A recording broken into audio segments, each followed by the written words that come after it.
Yep, I figured I'd wait. I also... Oh, I can hear myself on stream very low. Let me restart Discord because it fucked up on which microphone. So hold that thought a minute.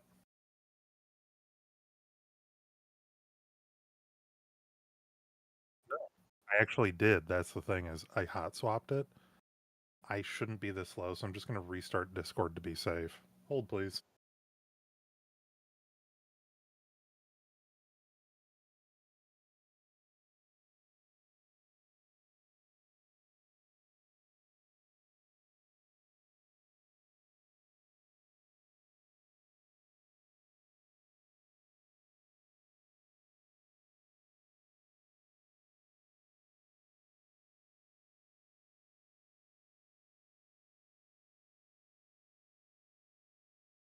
Let's see. Is this any better? All right. Definitely something fucky in the settings.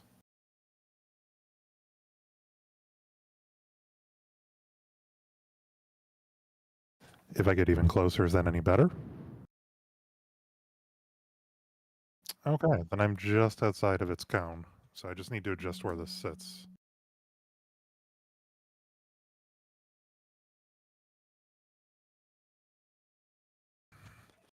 Yeah, but not everyone wants to hear this up close and in their ear.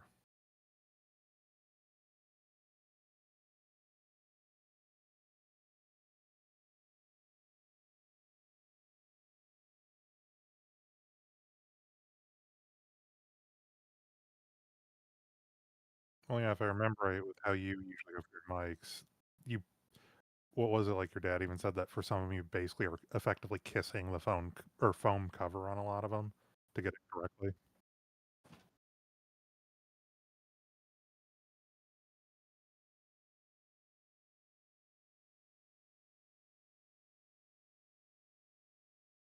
Oh, uh, you know, your audio is screwed at the moment because Bio just said I'm apparently going full schizophrenia demons at the moment.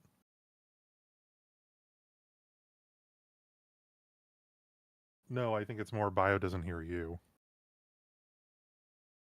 Yeah, you're actually missing because I just heard my reply. Yours was not prior.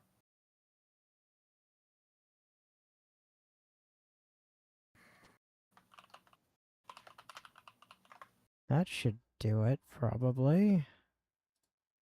Now I hear you. Yeah, so gotta love OBS doing fucking OBS things and just randomly deciding to not That your mic is not your mic. just not accept the microphone anymore when everything else on the computer does.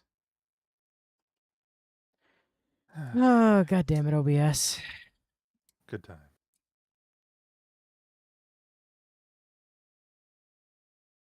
Last time we were on board. Yeah, actually, I think that's right. It did happen the last time with Borderlands. I almost wonder if it's. Oh, no, because it didn't do it last week. It's I gotta know be. it did it to me randomly on. Was it this last Friday or one of the ones I mean, prior? there was a Windows update that I did yesterday, so that could have fucked with something, maybe. I don't know. I'm starting to think OBS just does that from time to time because I remember now it was before I started streaming Halo. I was checking to make sure everything was live and where it should be and noticed it was not picking up from my mic. Went looking and it had selected like either the Windows default or something else other than like the Samsung I'm using. Yeah, well, so I had been talking earlier about like the OC3 stuff that I've been working on like throughout the day today, and then was getting into a little bit of like I've been playing a lot of Expedition 33 over the past week. So I was just Ah, so that's why you're mentioning Perry windows and yeah, I was such. just checking out the Nexus like page for it because I'm getting close to the end of the game now. Actually, I'm really supposed to be doing the end of the game. I'm just fucking around and doing other things first. Um, and so I'm starting to look at like, mod stuff for like a possible like second playthrough. There's some multiplayer mod. I'm Somebody sorry, what? Yeah, I know. I don't even know how that would work, but there is in fact a multiplayer mod.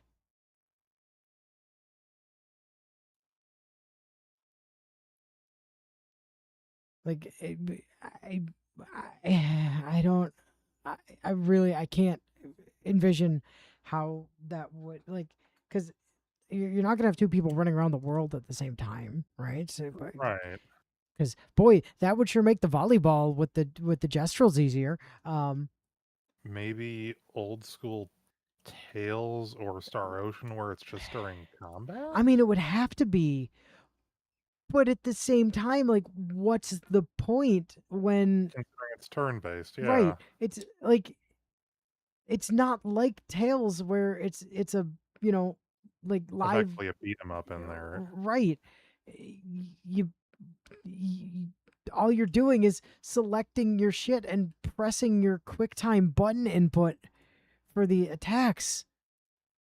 So like why though? Like I don't get it. I don't understand why. It makes no sense to me. But yeah, there have been two things that I've been kind of like game absolutely deserves all the praise it gets, but there's been two things that have been really kind of disappointing for me with it. Yeah. One is the dungeons. Like some of the dungeons in particular are I feel like needlessly large and confusing. Um, Mm. like I kind of wish that the dungeons were more generally speaking straight lines or that it was more clearly like something I kept running into because I try to explore everything and grab all the stuff, right? Is that I was never quite sure if I was on the path towards the objective or not. So like I'd hit a fork in a dungeon and I'd pick a direction arbitrarily and sometimes it would dead end immediately and I'd be like, okay, I got the thing here, I know I'm done with this path. Sometimes it would just snake on for fucking ever until it dead ended and I'm sitting there thinking, is this the way I'm supposed to progress? See, I never got far enough into it, especially like right now until well actually no, I can re-add L to the family plan to go back and try and play it again. I've just been burned out and fighting with my depression, so it's like, cool, I know this is a good game. I want to play this game. And there goes my will for just about everything.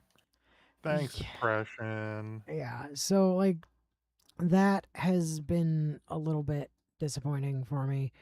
um I saw somebody somewhere mentioned that like if you keep your eyes out for like lamps or like specific like illuminations within the levels that's usually telling you like where you're supposed to go versus where you're not. So if you like go places you're not seeing obvious light sources, you're probably in the but Wrong area for that. like I've Mm. not been able to like prove that in my own in my own experience, right? So um it it what I have noticed, I think recently, although this might just be the end game, and I only started paying attention to it recently, is that the devs appear to adhere to the right hand rule instead of the left hand rule. So if you Where follow the the left, right hand goes where you're supposed so to. if you follow the left hand rule, you're going to get all the optional stuff before the. At least that's what I found the past couple of like maps that I've been doing since I really started paying attention to it. Hmm. Um, so that might be a thing. More testing would be needed there. And then That begs the the question, other is left hand rule a universal like maze solving thing, or is that actually more a regional or variant thing? Because if I remember right, these are all former Ubisoft devs. essentially, yeah, it's just a bunch of So Ubisoft people that dipped to make their own studio. right, and without knowing whether they were like, Ubisoft US or elsewhere, because I think what was it, Ubisoft has I can't remember, they based out of France? I Well, so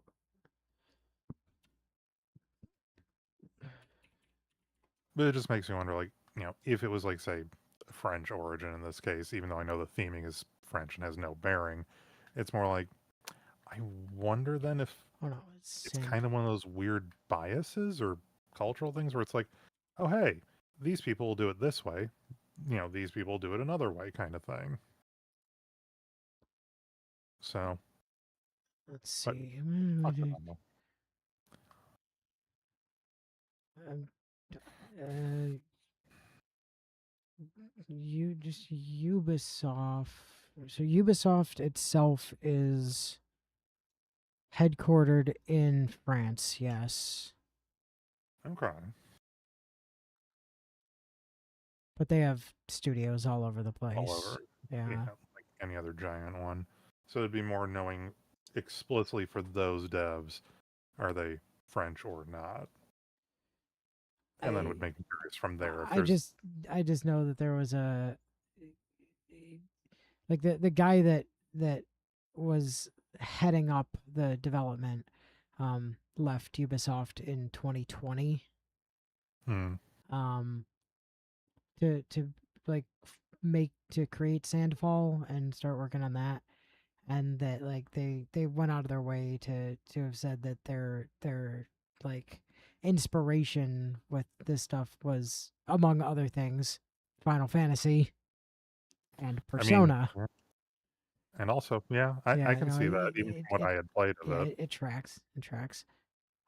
But yeah, so like some of the level stuff has been a little bit contentious for me. Um, and then the other thing is, like I was saying, when you hopped in the parry windows, like they there are a number of bosses that punish you very hard for ever getting clipped at all.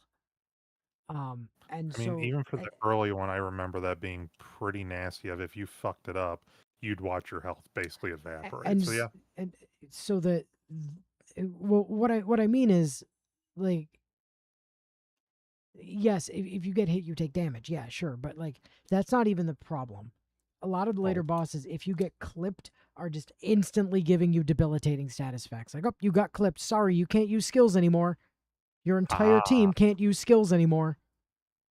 Or, oh, you got clipped, well, now you're stunned until your next turn, and the boss gets 3 turns in a row. Good luck, fuckhead. Or, oh, you got clipped and now you're frozen, which means you can't do anything until you get hit again. And at that point, you're already dead. Uh, or, oh, you got clipped. Now you have a status effect that says you just die next turn.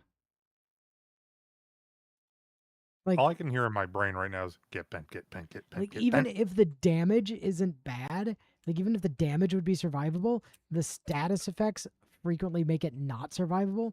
And so it's very clear from that that the devs expected you to no hit every single fight. Like their intention was for you to just never take damage by parrying everything.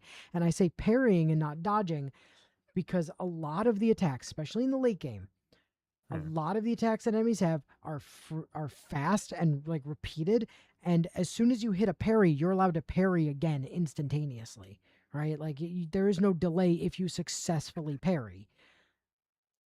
With dot with Because you'll have more experience on this. You'll have to correct me if I'm wrong, but that feels a tiny bit Dark Souls-ish, or at least Souls-like. with dodging, on the other hand, you have to wait for the entire dodge animation to play out and you to reset back to center before you can dodge again. And for some of those late game bosses, that means the dodge window is long enough that the animation will lock you in and get you hit by a follow up attack, and there's nothing you can do about it. So your only option is to parry every single hit. And for as much as they seem to want you to parry every single hit, even on, and the parry window timing is more forgiving on the lower difficulties, but even Right. on the lowest difficulty, there are some fights where that timing is just Absurd. unbelievably tight. Like, so I feel like they could have been a little bit more generous on that. And there is a mod, like it's actually the most popular mod on the Nexus that makes the parry timing easier. So I'm clearly not the only person that feels this way.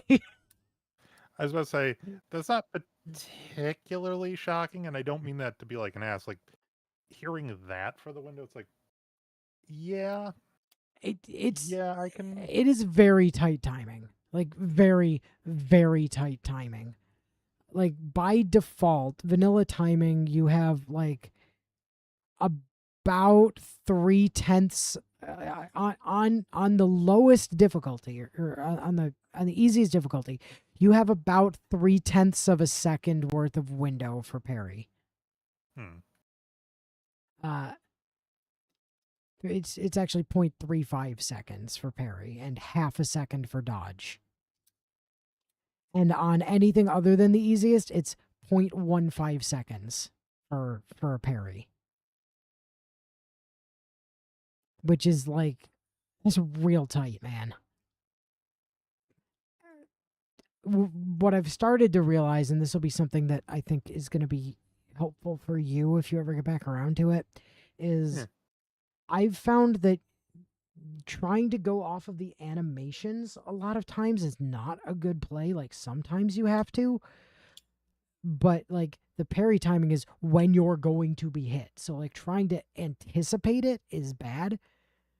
Um, so you basically just have to watch for when you're about to be hit and then press the button.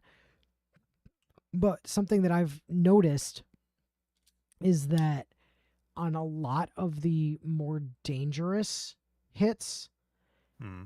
there is also an audio cue that is way more dependable than the animation. Like if you hear that audio cue and press the button right after you hear the audio cue, you're gonna get the parry like every time. Hmm. So I've started once I noticed that I started relying on it very heavily, and a couple times I've been punished because of it because a specific attack just doesn't have one for some reason. I'm like, damn it, where's my audio cue? Um, but yeah, That sounds again vaguely. I can't think if it's Elden Ring or the other one where, hey, this is all built around the music. If you basically listen to the beat and the music, you'll kind of get used to the pattern. I And then there's specific ones where it's like, but not this yes, time. Okay. I think what would be helpful would be if the um would would be if the parry window was a little bit more generous than it is because It's rough. it's very tight. Um, like there's one boss out like it's in like Act Two, you can just run into out in the world, and its whole thing is just that it keeps bouncing on you. Um, and I didn't even kill it; it killed itself. Like I would have killed it eventually. It was just gonna take forever because it had like millions of HP. But it eventually it if it does, so what it does is like the first time it attacks you, it like bounces once and then it bounces twice and then it just keeps adding more bounces every time. Um, but after I don't know 15 20 turns or something, it just killed itself because it got I think canonically it got a headache from bouncing around too much, and so it just died of headache. Um, but that was after you had to parry 20 hits in a row, basically. And that was 20 hits that time, and then 19 the time before that, and so on and so on, right? Hmm. So it, you could not have dodged that. There was no dodging there. Um, I mean, maybe you could have, but some of those hits were quite rapid. Um, and God forbid you messed up, you were just deceased like immediately. Um, so, ah, it those are like my two real disagreements. Is parry timing I think could be more generous than it is, and the dungeon like layouts leave a little bit something to be desired for me. But other than that, um, it's an incredibly well put together game. Developed a I have developed a strategy that now at the end of the game, uh, I have I've had single damage hits for about 147 million damage The in hell? one hit. Um, which there's a boss who is I haven't started doing any of the like anniversary patch super bosses yet, but I did do the main game super boss. And he's 3 phases, and I one tapped each of his phases. Dear God. I didn't let him have a turn. I just relentlessly murder death killed this man. Um, with extreme prejudice. So yeah, I can just one tap literally anything. So at this point, the dodge and parry mechanics don't really apply to me because everything dies before they can attack me for the most part. Although I have heard that the anniversary version of that super boss, Yeah. they gave such an unbelievably high speed buff to that it doesn't matter what you do, he is going to go first and he is going to just keep swinging at you. So you just have to learn his pattern and parry every single hit of it, because if you don't, somebody's going to die and then he's just going to spontaneously get another turn and keep murking your entire party. So like the intention there is you learn the pattern, parry every single hit of the pattern, of which there are multiple, by the way. Um, Ugh. and then you can finally have a turn to actually try and fight the guy. But I've also heard that he might have so much HP that you can't just effortlessly one tap him. So yeah, because I guess Sandfall saw all the crazy one shot builds that people were making for the main game, and so when they did the anniversary update, they went, "We see you. We'll give you a challenge." Um, All I can think there is like, it'd be a shame if we actually paid attention. yeah, no, they came out swinging with it. Holy shit! So I don't know if yeah, I've encountered Sandfall, so I don't. What? they're the developer. Of course you have. I'm pretty sure there was a game called Sandfall, which is what I'm gonna have to look and see if I'm just that level of fried after today. Yes, Sandfall Interactive are the people that made the game.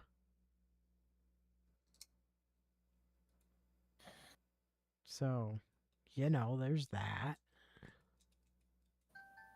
Dun. Oh, Sandustry. I saw the word sand. I'm like, wait a minute. I don't like sand. It's coarse and rough and irritating. It gets everywhere. I don't think I've ever truly met anyone that likes sand. Unless it's the kind you eat. I mean, you can eat any sand if you try hard enough. And everything's edible once. I also see one of the other mods in here, like up towards the top, is is one that like makes the fucking beach volleyball game way less obnoxious, which again needed. You won't have been there yet, but holy shit, that is nightmare fuel. I spent probably a solid half an hour driving myself crazy trying to get it, and then just got it because I got lucky. More so than because like I was locked in and had it like down to a science. It was just, you know. Oh no, I guess there is one more thing. There's no fast travel on the world map. Like you can't pull open the world map, select a place you've already been, and just be there. Like you do have to actually physically travel there, which is That's a little different. yeah. From an immersion, like from like an immersion in the world standpoint, I get it. That's Like good, yeah. it makes sense. From a gameplay perspective, I hate it because like God forbid you need to go from the top left of the map to the top right of the map, you're just gonna be like holding forward on the stick for like Forever. 2 solid minutes of doing nothing. Ew. And it like It's not necessary. Just let me. I've been there before. I understand you not letting me warp to places I haven't already been. That makes complete sense, and I'm totally in agreement with it. But let me warp to somewhere close by. Don't have to fly from the opposite end of the map. Like, it, it drives me crazy every time. Like all I can hear mentally in my head is, "No, not allowed." And then there's some very minor things that, like, when you go into an area, it doesn't give you like like it'll say danger under it if it thinks you're just like wildly unleveled to be there. Okay, fine. But it doesn't actually like tell you, it doesn't give you like expected level ranges or anything so that you know how out of like how Oh, it's out of just your depth you they're out are. of It's just level. it's either nothing or danger. Those are the only two. That's the only statuses. So like you don't get an idea of what level stuff you're fighting, and as far as I can tell, there is no way to examine the enemies you're fighting to know like what their names are, if they have any special like there's a they tell you early on like, hey, if you're fighting flying enemies, don't try to hit them with physical attacks because they're probably just gonna whiff. Just shoot them with your gun, which is a fine idea, except it's really not clear sometimes whether an enemy is flying or on the ground. And there's no Like way if to there are ones that just kind of hover there, it's like, is this a correct. flying one? Does it count? Yes, exactly that. And there's I no remember way there were a few of those in the very beginning that were just like, is this flying? Is right. this on the And ground? there's no way to tell. You can't check. There's no way to check an enemy's name. Like there's no way to check and see what an enemy is called. It's just it's not there. You can't examine the enemy. And then there's an elemental like weakness and resistance and sometimes absorption system. I only found one enemy that ever absorbed anything, but anyways, um that system is there, but there's no way to check an enemy to see what you've hit it with before to know what elements did to it in case you forgore. So you just have to Ugh. like internally memorize what every single enemy's resistances are because there's no way to check. So it's very old school in that way because I remember you and Elle both being like, you just have to internalize what is weak to what in Pokemon. Yeah. Well, yeah, but you don't have to in modern Pokemon. That's the thing. Right, but Modern Pokemon that's just why I tells you. said old school. But like, yeah, this is very much like, yeah, we're and especially for them saying like, oh, Persona is one of our inspirations. Hey, you know what Persona lets you do?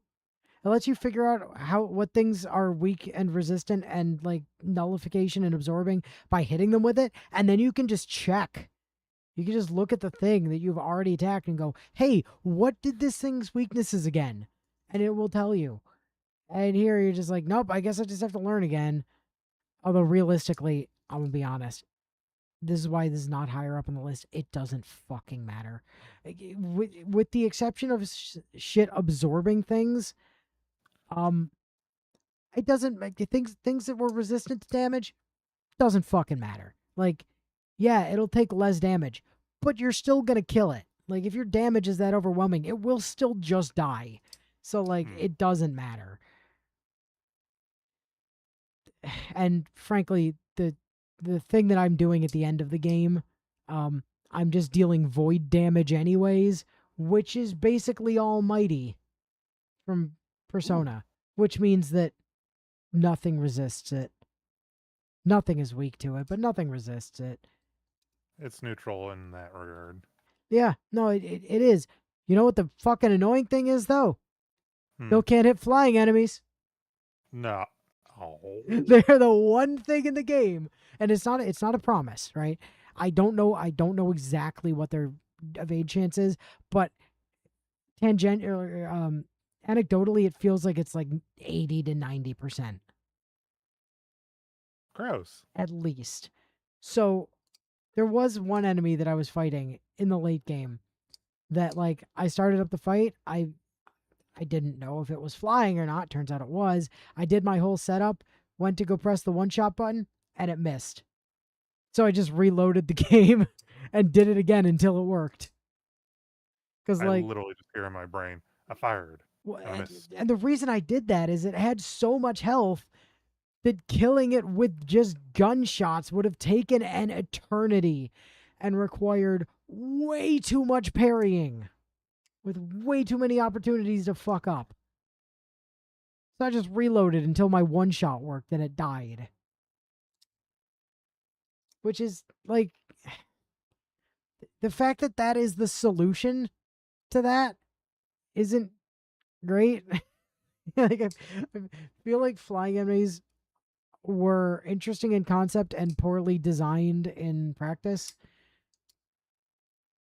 I mean, that sounds like the kind of thing where that feedback would be used either A, in a second game, or B, like, I don't know how much they could get away with tweaking the settings, as it were, as it goes, because I don't know how easy it'd be for them to modify it, but Well, I mean they did at some point in after the game's release substantially nerf one skill on one character in particular because it was it well one skill and a weapon both for the same character because hmm. that combination was capable of literal billions of damage.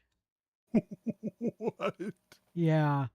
Yeah, it was pretty Okay, that's gross. disgusting, but So I they love it. so they heavily nerfed the actual damage stat of the weapon itself and then also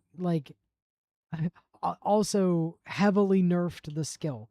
The thing that I was doing to one shot that super boss, I'm Yeah. effectively using an over limit to do that.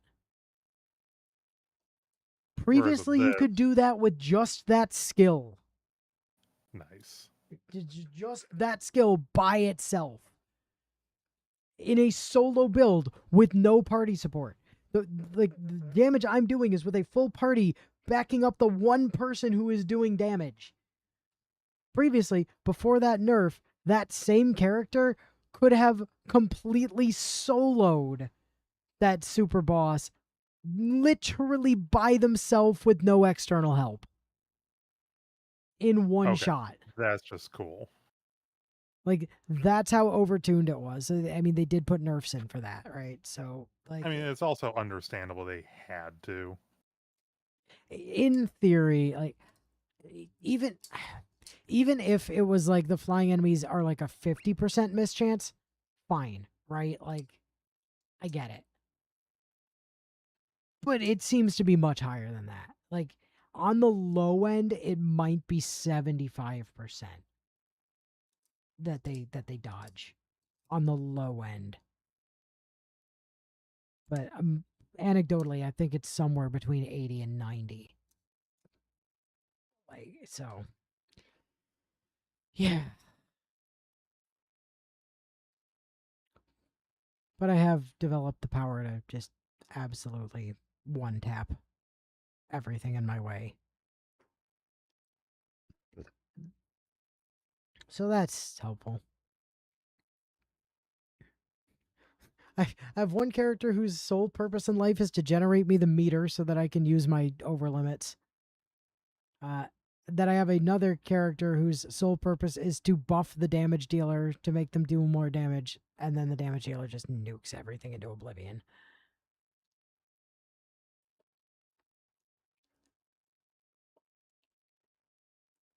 Hey, Fire, how's the hand? Oh, what happened to your hand? Well, I hope you're not having to operate. That would be bad. Um, from from what I could gather in the Discord, Sarge, um, it sounded like it sounded like somehow some yeah that. Oh, oh.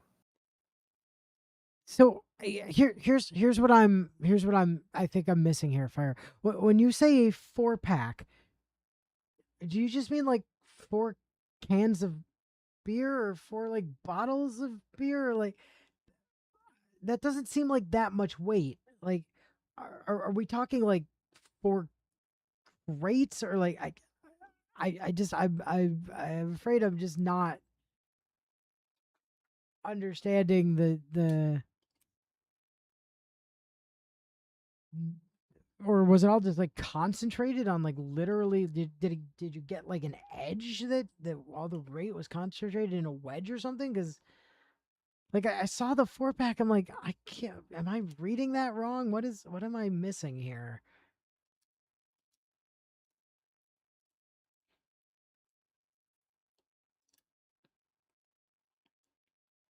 Oh, okay, no, so this is just a freak thing that like, yep. Hmm, that's unfortunate. That is unfortunate. Yeah.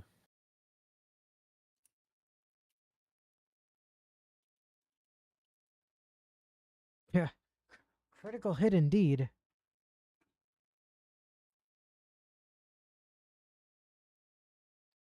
Ugh. All right. Well,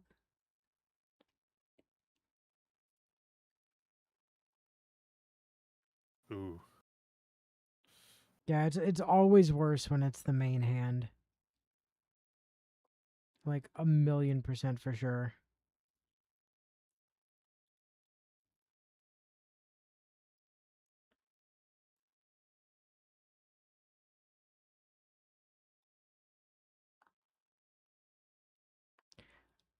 Yeah, I believe it. It's I I managed to like.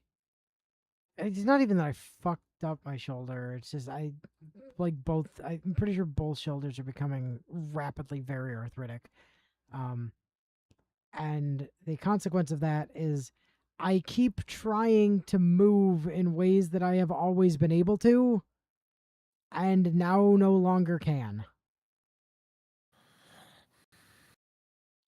which is not great. Um,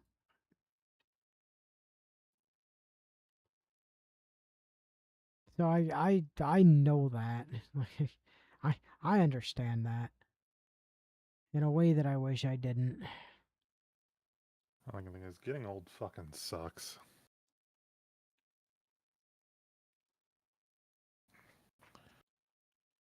Yeah, I I am indeed an internet dinosaur.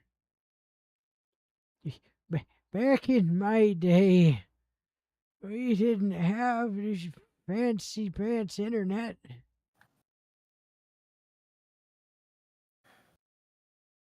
No, you don't want the herb of immortality. It never works out well for anyone.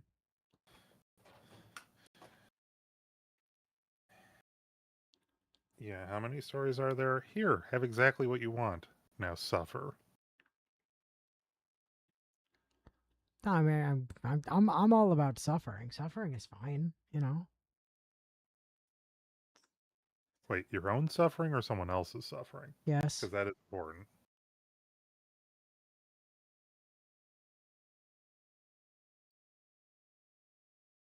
Mm. Nah, suffering's all good. We stand suffering here.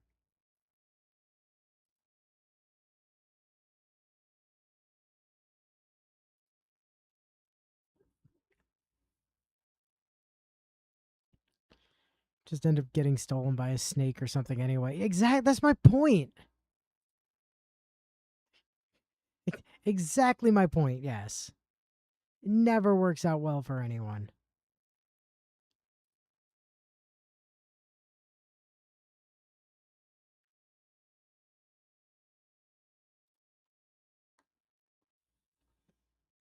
All right.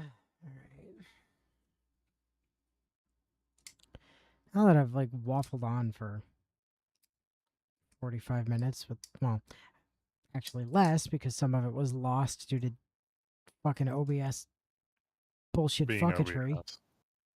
Mm. Oh, hey, my arc banner finally dropped. Ooh, She was you already get her? she Or was shockingly kind. Like I needed 3 more copies and I got them pretty quickly. So quickly, in fact, that I just impulse decided to turn around and go take a couple more pokes at BB Dubai's banner. Oh, did you get BB Dubai? Again, shockingly quickly, actually. Yes. All I can think is, who are you and what have you done with Inu? Because this kind of shit doesn't Well, so normally that happen. banner was actually weirdly nice to me because I did roll on it when it dropped because I was trying to get double X altar, and I Hmm. got her on my first 10 pull. Didn't get any more copies of her while I was getting BB Dubai, but I did get 2 copies of Tenochtitlan in the process. So Huh. yeah, see, here's the thing. I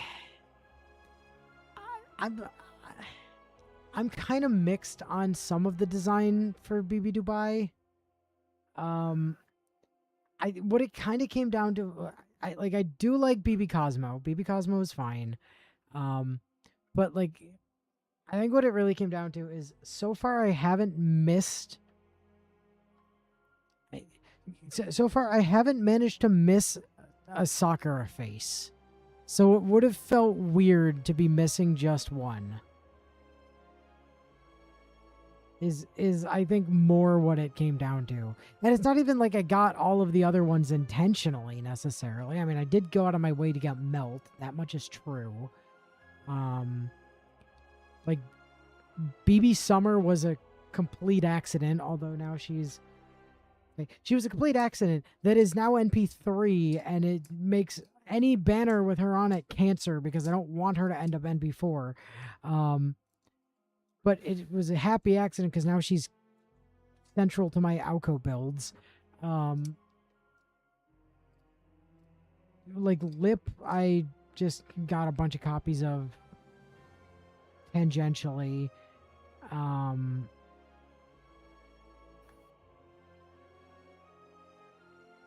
Par, I rolled a bunch for back when she was still quick meta. So like that was very much an intentional thing.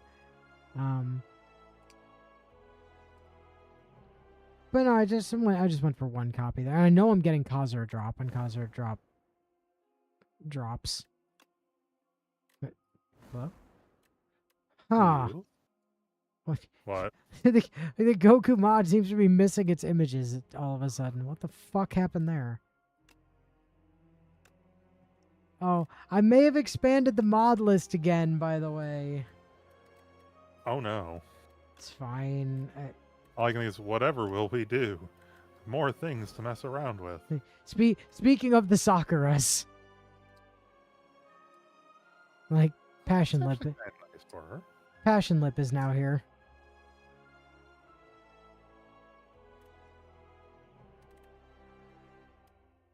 I don't know what's going on over with this icon though, but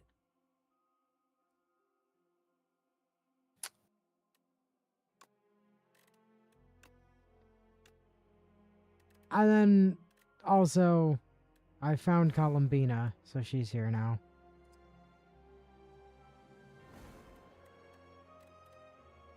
Still haven't managed to win with Castoria. Did I only got, what, at least a half hour before Natsu shows oh up? yeah, easily. And I have no idea on when L may or may not show up right Or now. if, yeah. Yeah. Sorry, I was just absent-mindedly looking at Kagetora's description here, and I only saw one word. Feet. Yep. I just looked up and Get out of I here. looked up and I saw feet. I'm like, what? What is the context? I mean, Hold even on. reading that, like, wait, chest and feet to command the battlefield. Heaven, advanced heaven, chest, and feet. What?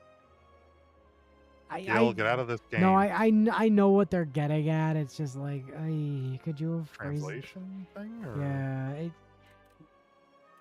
All right. So, Sarge, Pick a character?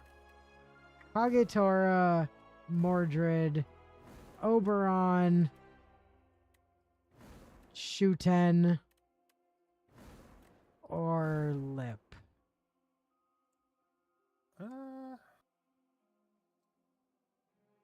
Wait, after every damage you took unblocked. Oh God, I I'm curious with regards to Oh wait, yeah, passion. we did, yeah, we lost Shuten last time. That's right. Yeah. Never mind Shuten. Leave her out of that. As weird as it sounds, I do want to see what you do with. Oh, you've taken unblocked damage. Your max HP goes up by 1. Hey, So I well, want to see what the hell you do with this. I don't know what I do with this. I mean, your default tends to be you break things, or you let me do the thing. We might actually have to slightly abandon that plan. I'm concerned about some of the art on those cards. Oh, Just in then, case. then we'll do Oberon like Fire is suggesting. I would have to think Oberon's fairly safe. I hope. Yeah, Oberon should be fine.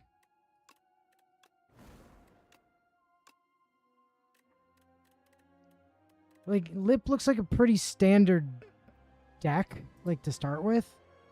It's like you said. I'm a little, just looking at the cards that were in our starting deck, I'm a little bit concerned about her card art. Especially knowing, like, triple C era Lip, yes. All right. So we'll let's Oberon. All right.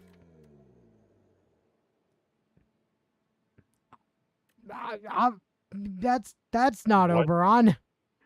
Who is that? That's Joan. And that's London.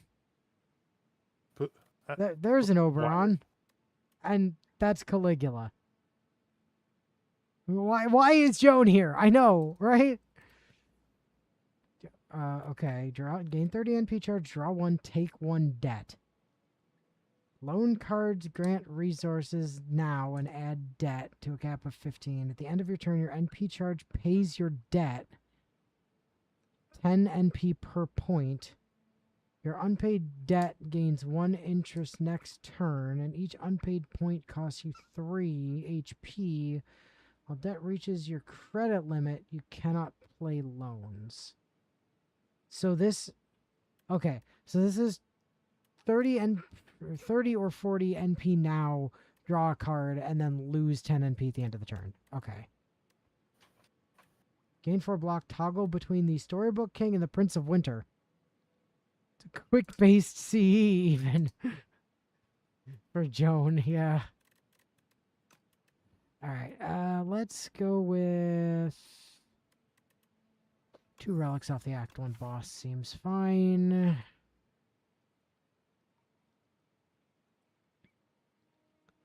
Ugh. 2 appears to be the limit no matter what I do. That's not great. There's another fire going that way. Right? 2 there, 2. Yes, I get 1 extra fire from going there.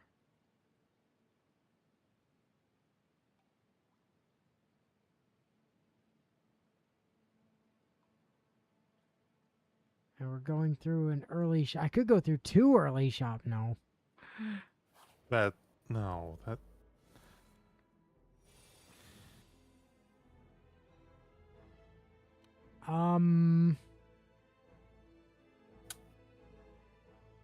Well, this feels cursed. That's interesting. Hold on. Let me see if this is fixable.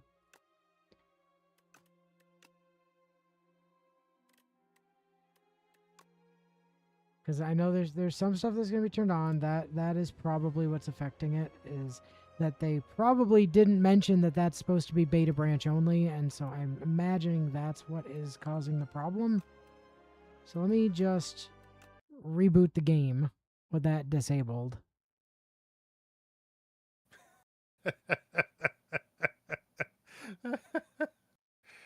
Oh, that's a good one, Fire.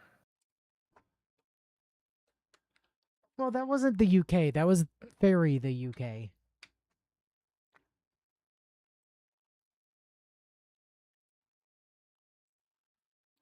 Oh, hey, grats on NP2 Protea bio. Ooh.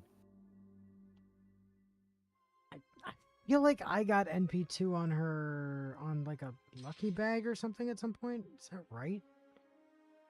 Or am I thinking of Baz? Maybe Baz. I don't remember where are my alter egos. Protea! Protea, are you NP2? Did that happen? Am I crazy? Nope, she's only NP1. That might have been Baz.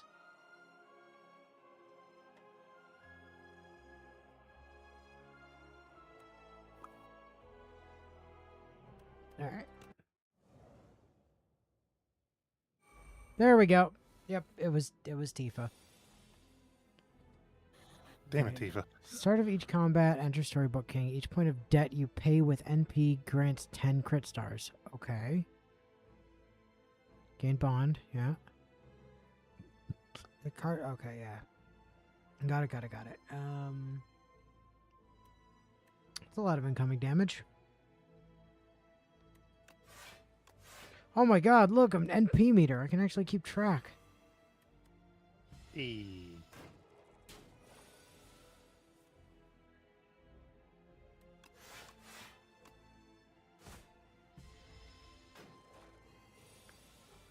$37 tickets?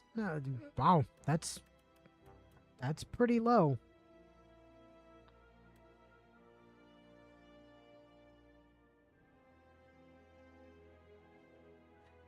Yeah, that's a question.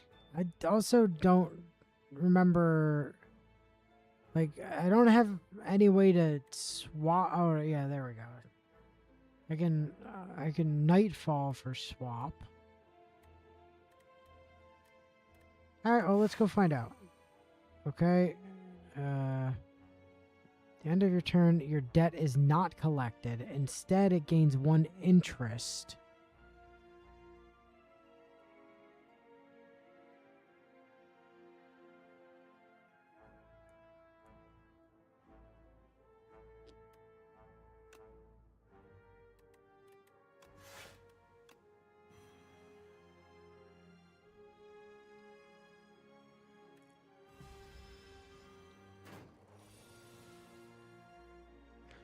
I was kind of expecting the art to change, honestly, but it doesn't appear to have done. Okay, so if I were to swap back now...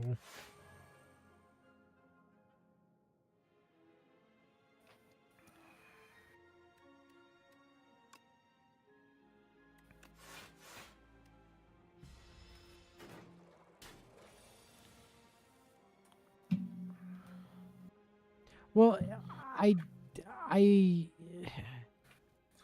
Mashu did. Like when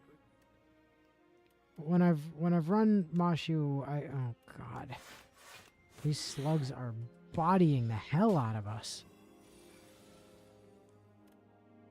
Which feels weird for the slugs, even though I know they're not, like, nothing. Especially if you're not set up for dealing with any of it yet.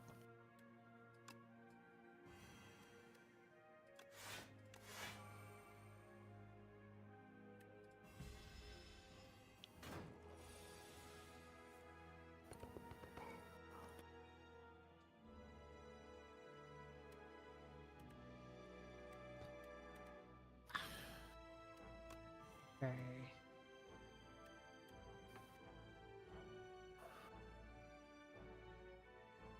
Consume up to 5 of your debt. Deal 2 more per point consumed. We do not have an L. She finally confirmed. Okay. Wow. What a shitty card. Gain 2 block for 0. That's it. And what was that on the... When it's upgraded, you gain 4 block and 5 NP. I mean... The fuck? Upgraded, I like that. Unupgraded, that's fucking dog shit.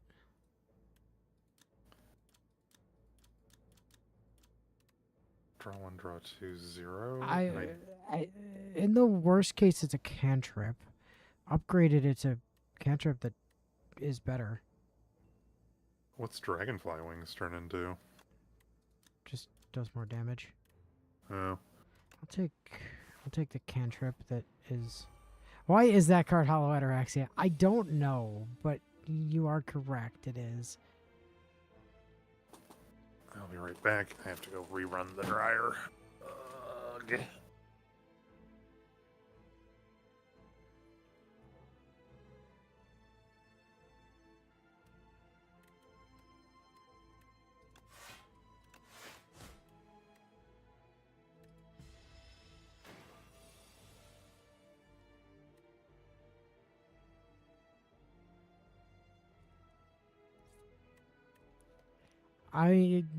Hollow Ataraxia is on Steam, and it's the best Hanafuda game, full stop.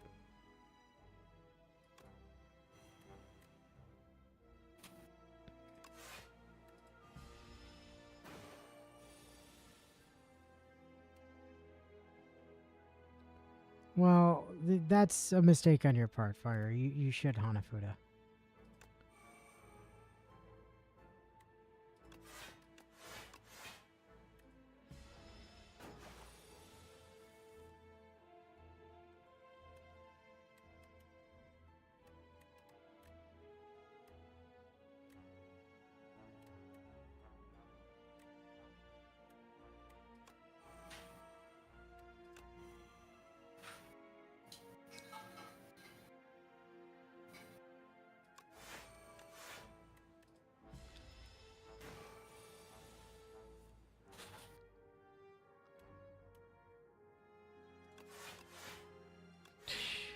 Man.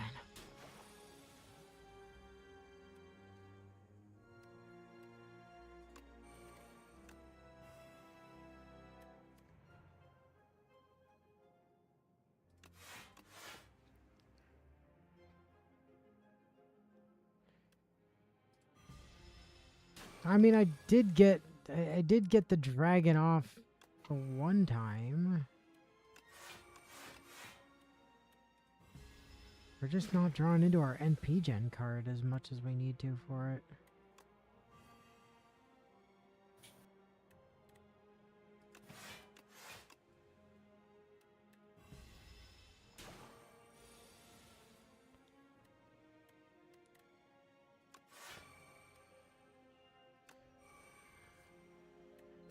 It's just, oh god, it's one of those situations that I ran into with Castoria where, like, it feels like they really intended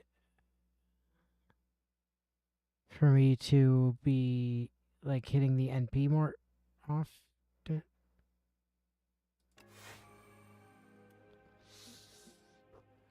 They intended me for me to be hitting the NP more often, but I'm not really getting good ways of generating it.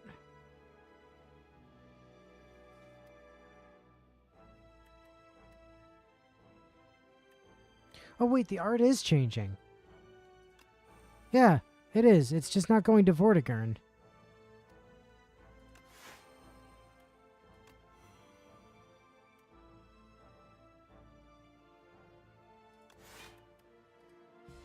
Yeah, we're getting cooked here.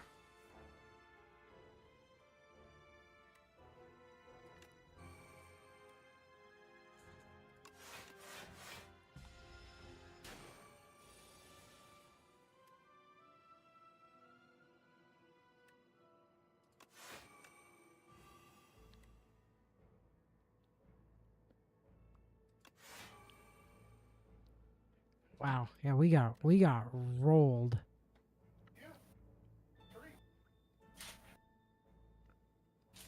I don't see any reference to Vortigern here. I'm just seeing, you know, Prince of Winter and the other one. Well, that was not helpful.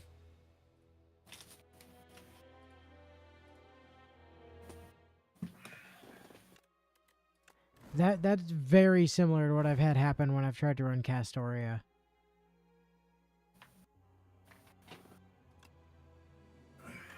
Oh, hey, Goku's fixed. I return. Goku has art again. Hey. Alright, so Oberon did not go well.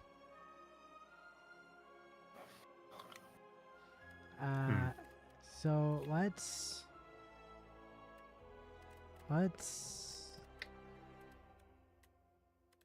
try for. Why don't we try for Mo? See what Mo has going.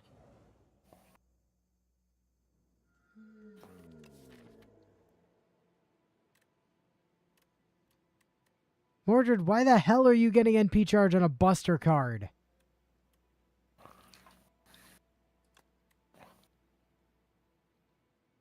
Why is the Buster card giving half as much NP as an Arch card? What the fuck?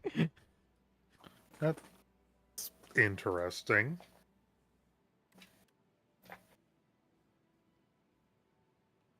Stole her dad's buffs, apparently.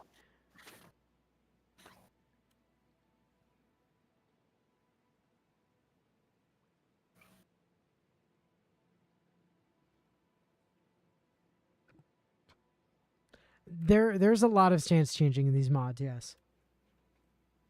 Although sometimes the stance changing is just frankly not useful, like on Mashu. There's no reason to ever leave Paladin stance, or there's no reason to ever go into. I forget what the actual stance you start in, but there's no reason to ever leave it. It's the best one. Like, it's even better than Paladin stance for some reason. Take a booming conch.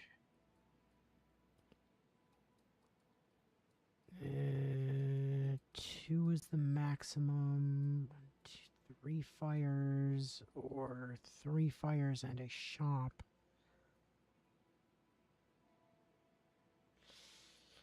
I don't really want a shop on floor 1 though. So let's do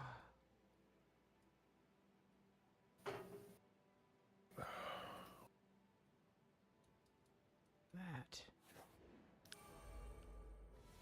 Oh, hey, look, we're not even. Okay, first of all, guys, this is not.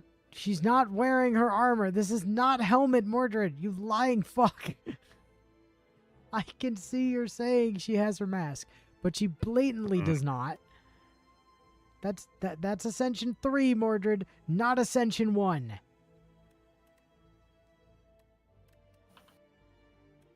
So with the mask on, you deal 2 less damage. And then you gain 5 NP charge at the start of the turn and retain up to 10 block. Okay. Sure.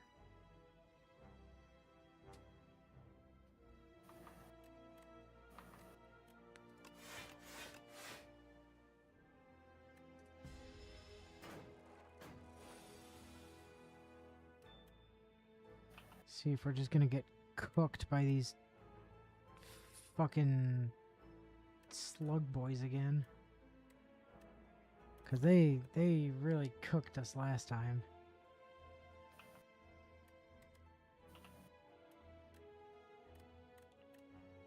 And we're not drawing into. Whoops. Misclick.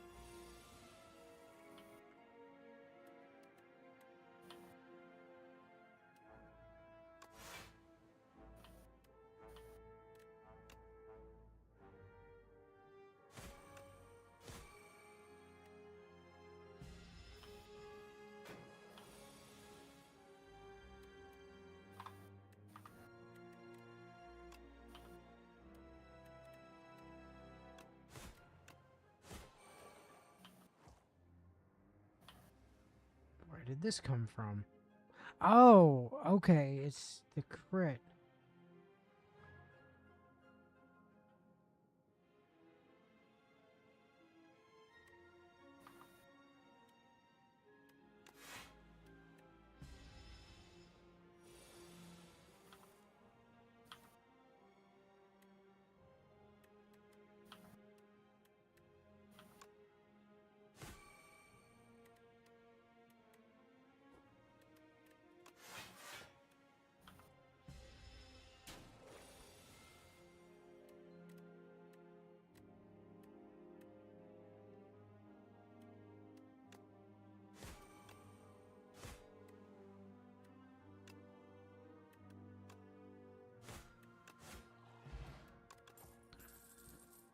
Gain 20 NP charge. Against elites and bosses, gain 10 more.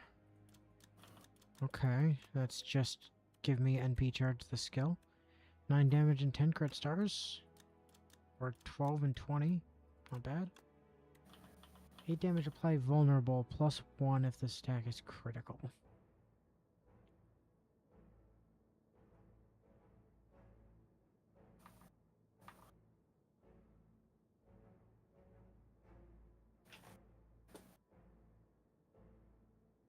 Yeah, you would think Masha would be best in Paladin, but no, as it turns out.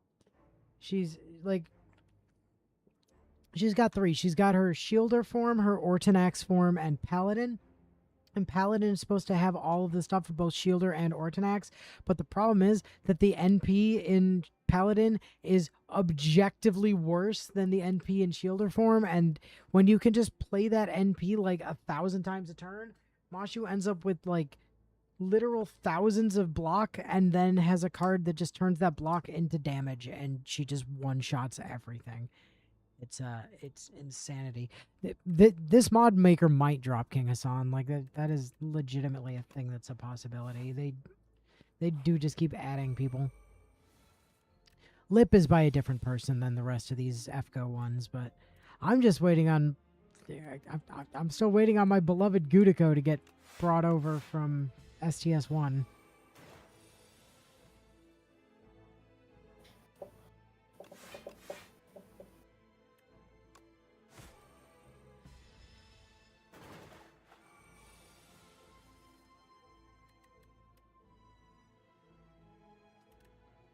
Uh-oh.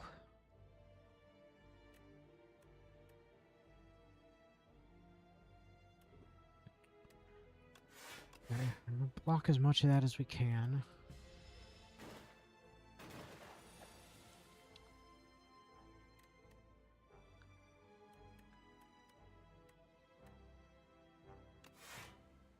Oops.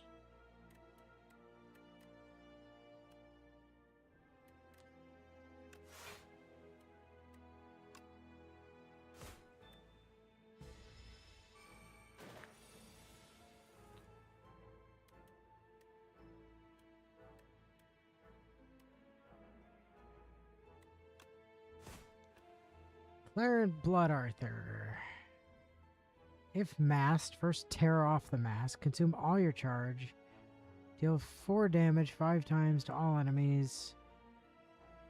Against least and bosses, 1 more hit, plus 1 hit for every 20 NP charge above 100, then gain 10 NP charge. Okay.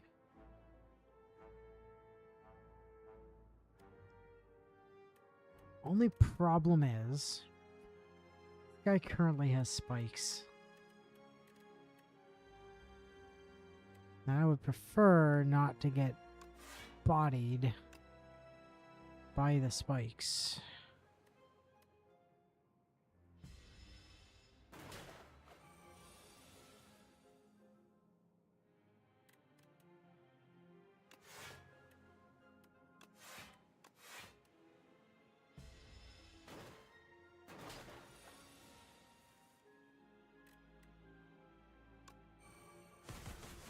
There we go. Started your turn, gain 5 NP charge and 3 block. What does that go to? 5 and 5? Okay. Wait, did that also become free? No. Damn it. Secret of Pedigree rank X. Exhaust. Remove all debuffs from yourself. Gain 12 block, 20 NP charge. If you're masked form, gain 10 more NP charge.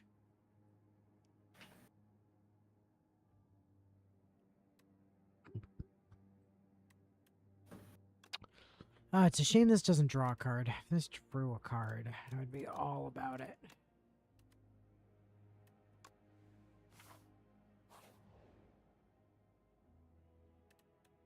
Remove a card, obtain a guilty. Let's get rid of Mr. Do-Nothing Strike over here.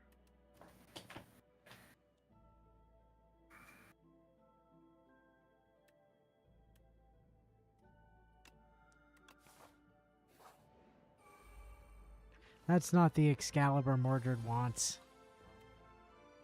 I have become a cat bed.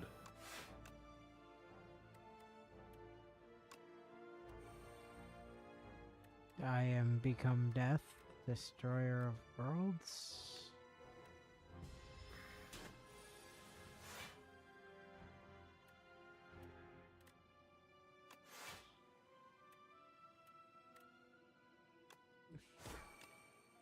Christ on a... Okay.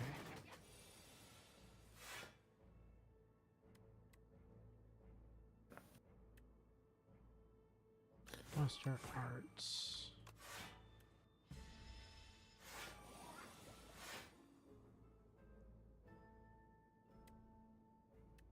12 damage incoming.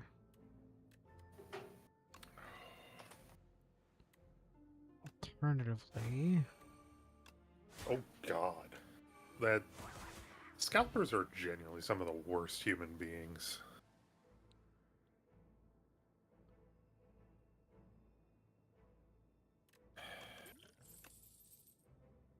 Well, it has to be $200 to $300 because you didn't buy it like the instant it went on sale.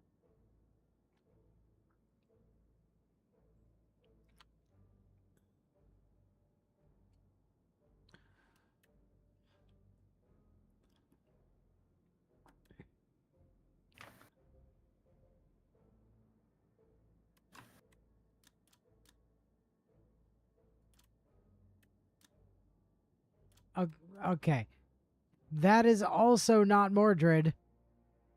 That's Salter, and that's just a dragon, and that's literally a fucking 1-star CE.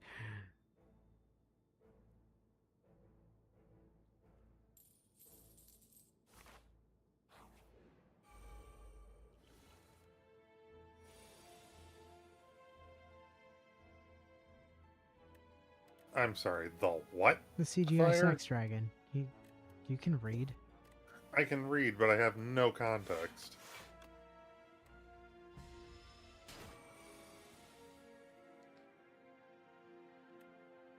Oh boy.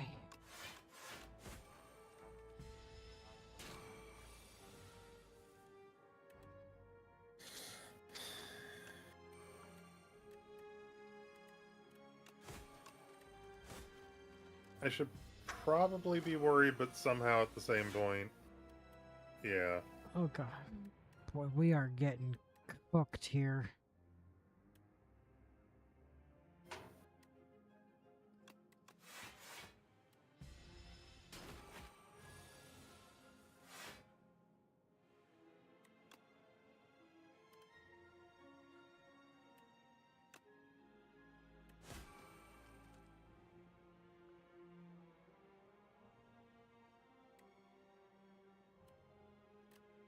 Oh!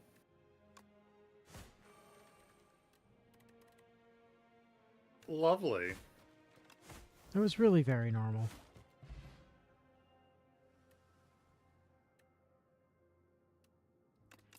I mean, look, it's better than the laser dolphins in UBW.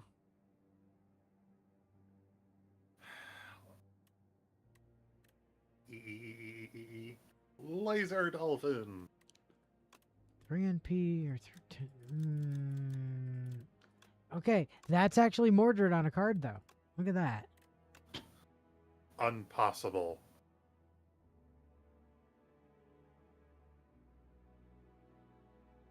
What the AI generated nonsense is this?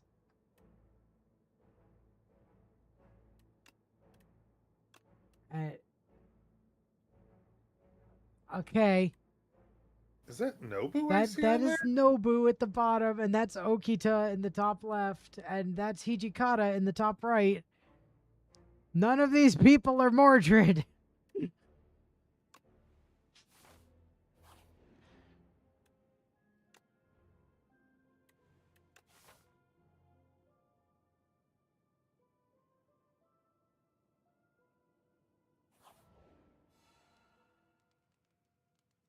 HF, I'm assuming, is Heaven's Feel. Or Hollow Fragment. Hmm.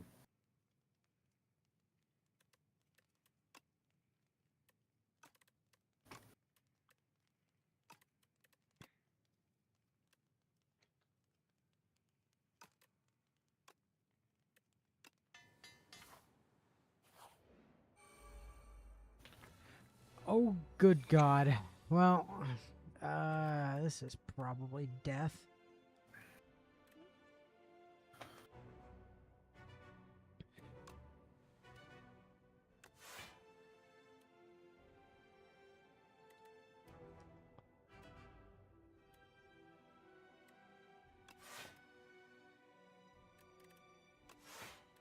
Well, we're blocking most of the damage on the first turn.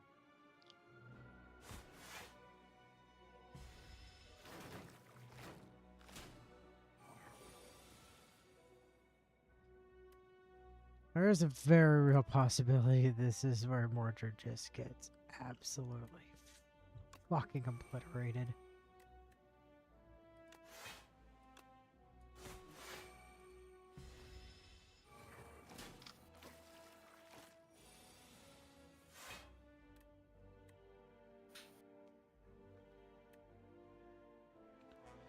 Card that has 3 Mordred on it is an actual CE.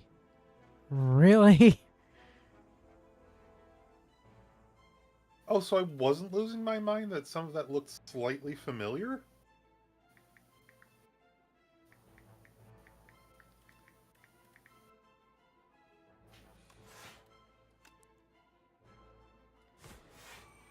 Alright, well, we're not dead this turn. And we do get to Clarent Blood Arthur. Oh, hey, Clarent Blood Arthur just killed everything. Yay! Thank you, Clarent Blood Arthur.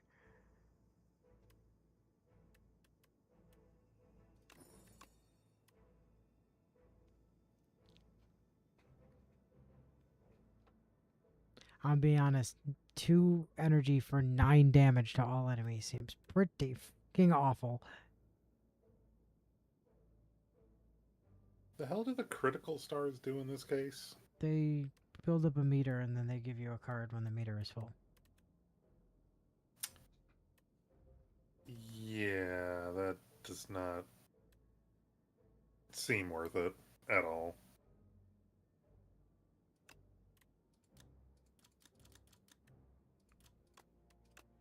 I do feel like I need more block.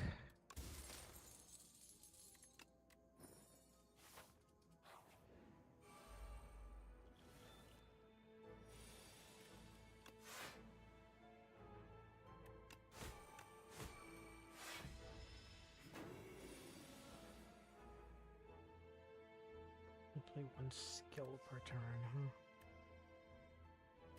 Well, it's gonna make this a really cursed turn.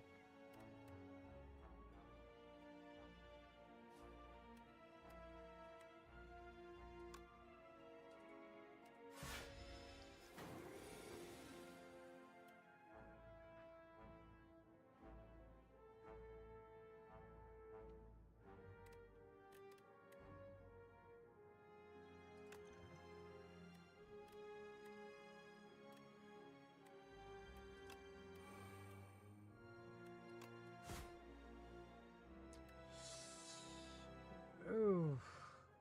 Ouch.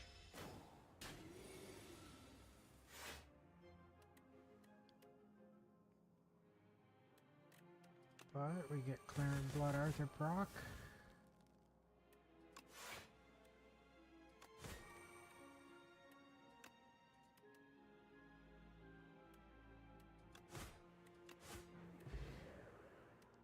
Like the big bug Oberon summons. Oh, cough, cough. Hell seems to be dying in the Yep. background. Yep.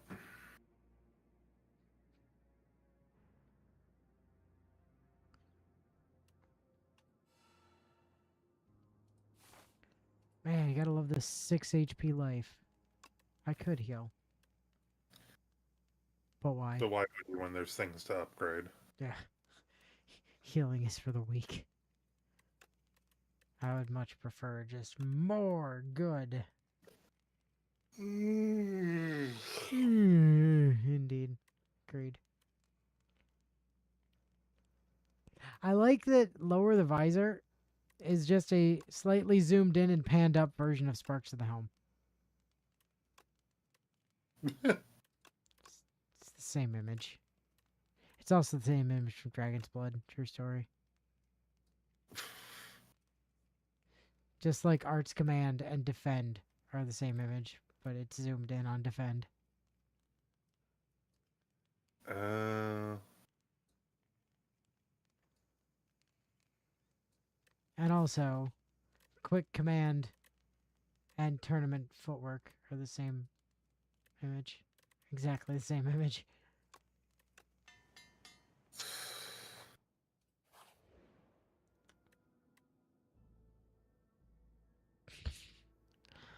Hmm.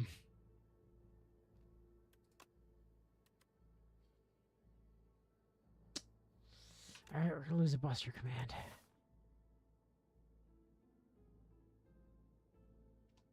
Don't question it, Bio. It's because why would Iskander's Cape not be there?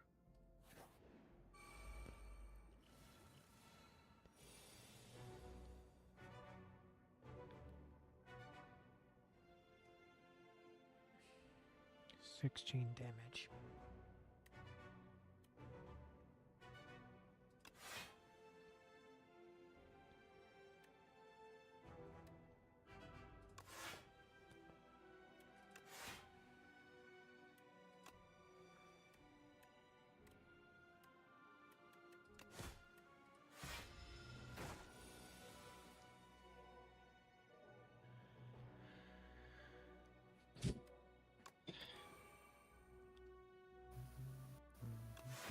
For block.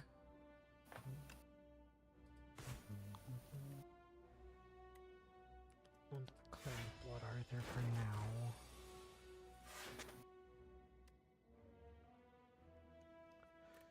$22.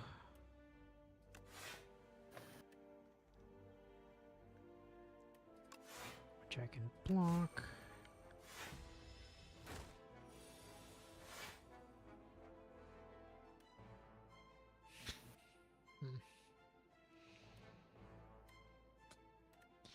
Okay. Well, that's kind of what I was waiting for. Oh, no, we can still full block. Okay. We can wait one more turn.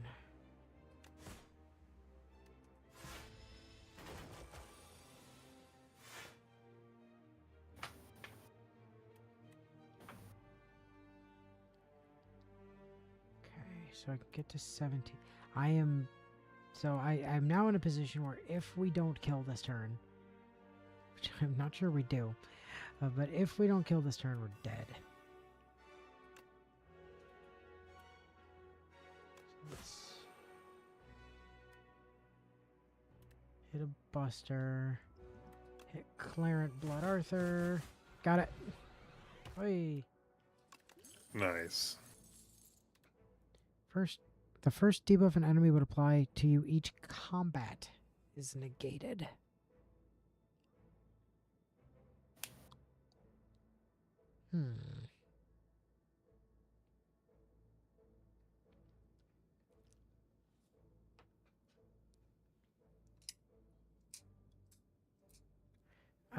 No, Fire. Anytime that Gurren Lagann is invading your brain space is accurate and correct. Yes, if this was first each turn, I would be picking this up without even thinking about it. As it stands, though, like, just getting more energy on turn 2 is probably better.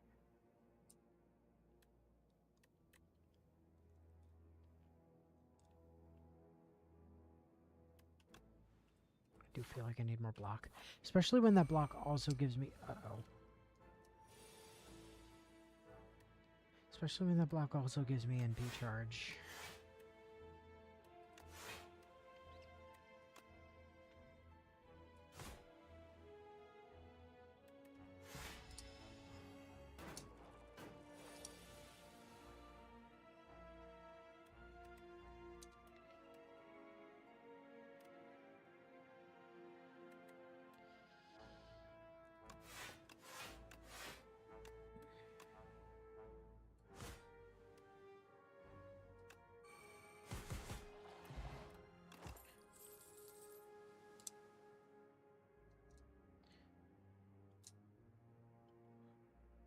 Oh. Oh. At the start of your turn, heal 2. Yeah, please go ahead. Figure out modding for STS2 and then make me a C1 mod. Thank you. That'd be great. Oh my Lanta, that would be something. Oh, welcome to the offices of Simon and Simon and Simon and Simon and Simon and Simon and Simon. Yes, yeah, just for the rest of the battle, you get like 2 HP at the start of each turn. Don't forget about Simon and Simon and Simon and also Simon, but also Simon. Yeah, you know, Simon and Simon and Simon and Simon.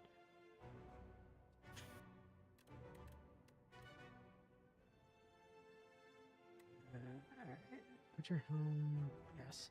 Give me NP charge. Give me more NP charge. And give me more NP charge. Just keep sleeping, Lagavulin. I am in no rush to wake you up. Because in the meantime, I can just stack up my Clarent Blood Arthur.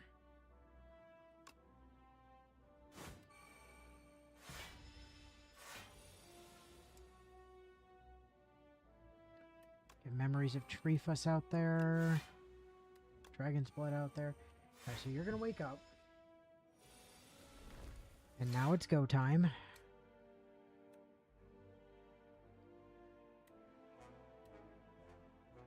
Coming in for 21.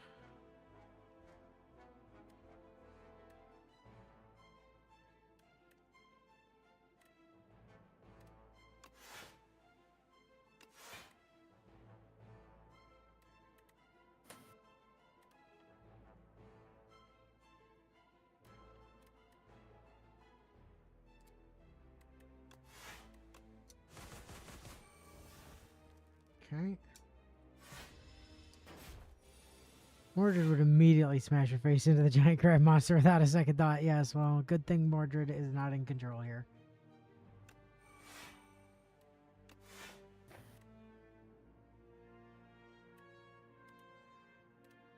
Mordred, no thoughts, only violence. Mordred is very much no think, head empty. Ouch.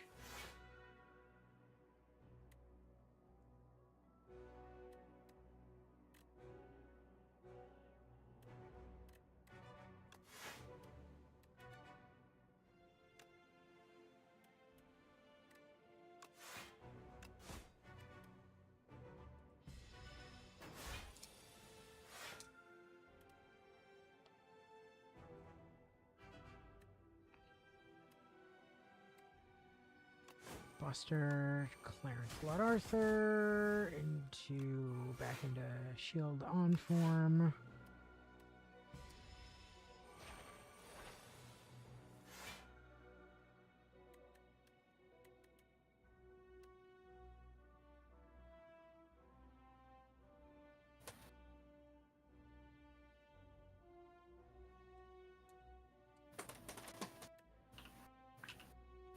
I'm surprised nobody has made Gurren Lagann mods for this kind of stuff.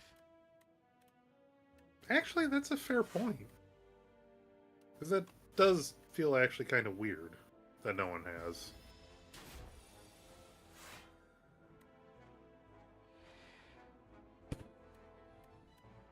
Okay.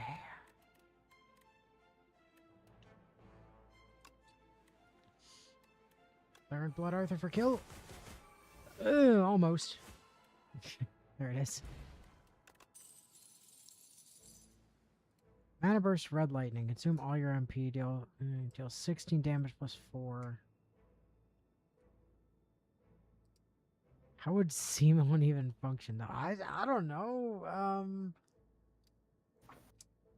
Dude has, like, spiral power stacks that he can expend to do shit. Wild shit. And then you could have, like, different... You have, like, different stances that you have to enter in sequence. You have, like, Human, Logon, Gurren Lagann, Arc Gurren Lagann, and so on. Tengen Toppa.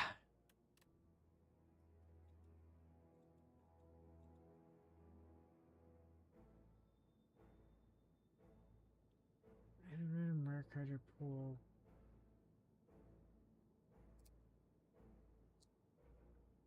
Stance changes through progressively larger robots until he's eventually just himself again, but strong enough to kill God by punching it in the face. Yeah, exactly. Yeah. Yeah. Stance changes through progressively larger robots. Yep. Yep. Just, good old. I will forever say that like my favorite thing was the like, as much as I love the TV series, the films like really have some of the most hype moment. Like the four generals in the first film is incredible, and the blood drill giga drill break against the anti-spiral in All the Lights in the Sky Are Stars is phenomenal. Hey, not Phenomenal. to Do do do do do. Phenomenal. do Do do do do do do. do. Phenomenal. Do do do I think two. do. So two is the limit. No, three. Okay, there's a three path. It's right here.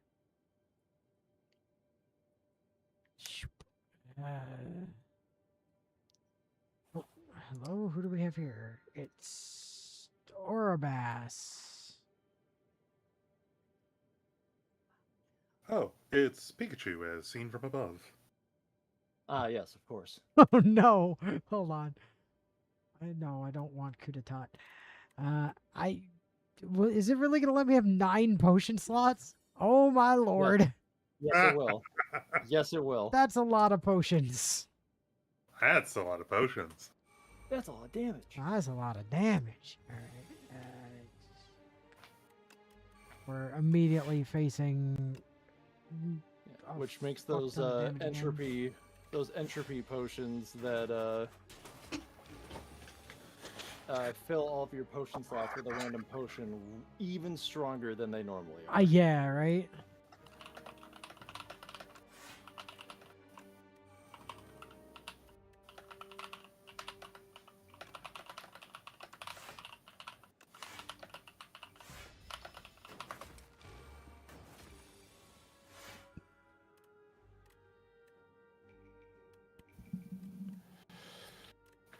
Well, let's just go ahead and hit a Clarent Blood Arthur. Win.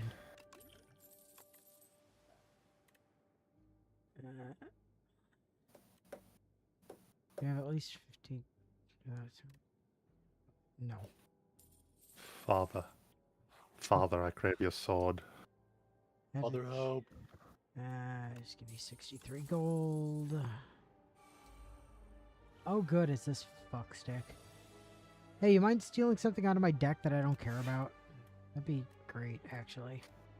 We all know it'll just sit there and be like, what's the most damaging thing I can take from your deck? What Yoink! What could I take that would make you really sad? Yeah, my Scorn for the Throne. I mean... Are you really using it, though? Yes, because, like, the entire thing I'm doing here is just building up NP damage so that I can unload NPs on people. So I do kind of need that, as it's the biggest single source of NP that I have going.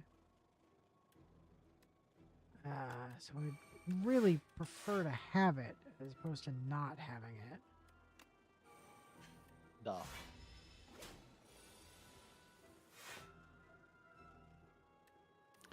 I've been abandoned by my cat. Sounds about right. Yeah.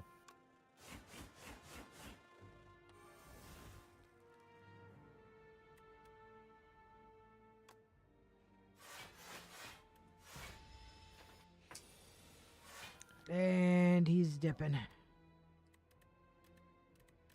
pretty sure he's getting away with it. Maybe not, actually. Yay! Something, something, he can't keep getting away with it. Something, something. Well, considering he's dead. Getting away with it! Hello, Mr. Spinny Toad.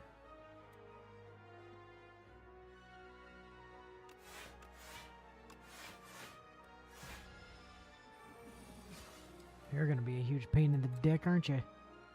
Yep.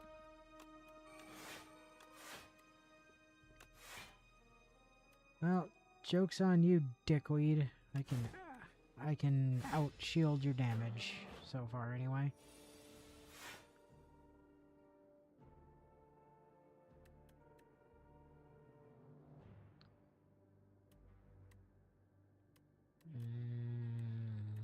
Okay. This time I didn't draw into any block, so that's good.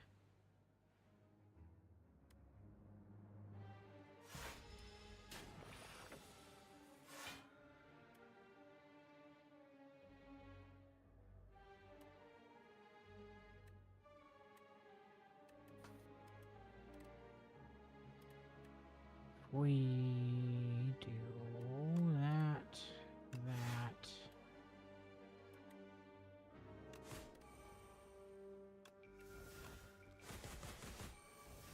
Okay. It's a bunch of damage. Take it. Yeah.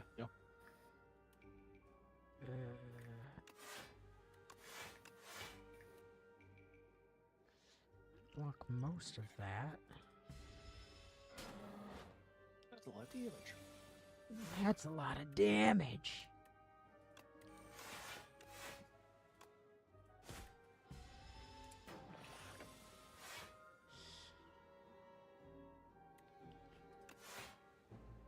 Oh. Hi there again, Clarent Blood Arthur. How are you? Shred the man.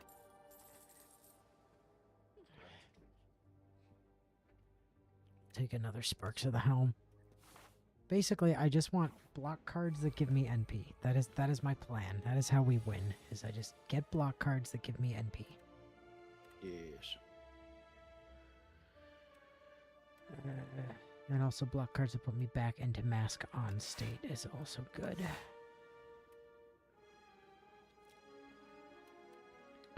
fact, if I could strip all of the damage cards out of this deck, that would actually kind of be useful.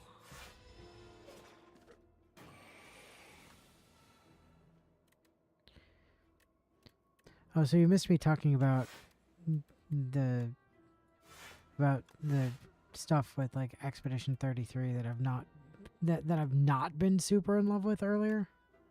Okay. Like by and large, it absolutely deserves all the praise it gets. It's just it does a couple things that kind of annoy me. Okay. Shit, y'all didn't die. So I don't love that there's no like fast travel on the world map. I mean, it's just Okay, I get that. I get that, yeah. it's just it takes so long to get anywhere. It feels like it's really just kind of wasting time. Yeah. I mean, immersion wise, I get it, and it makes sense, but like it's just frustrating from gameplay perspective. I'm not like super in love with some of the like dungeon layouts and the fact that it like there are these side paths that seem to just go on for absolutely ever. And don't give like a really clear indication as to whether you're like on the path that you should be on or if you're like just going off into nothing. Although I was telling Sarge, I think in the last couple areas I've been in, I've noticed that they seem to be doing the devs seem to be following the right-hand rule instead of the left-hand rule. Because once I started like really paying attention to it, I noticed that if I always went to the left, I was always getting the side paths first.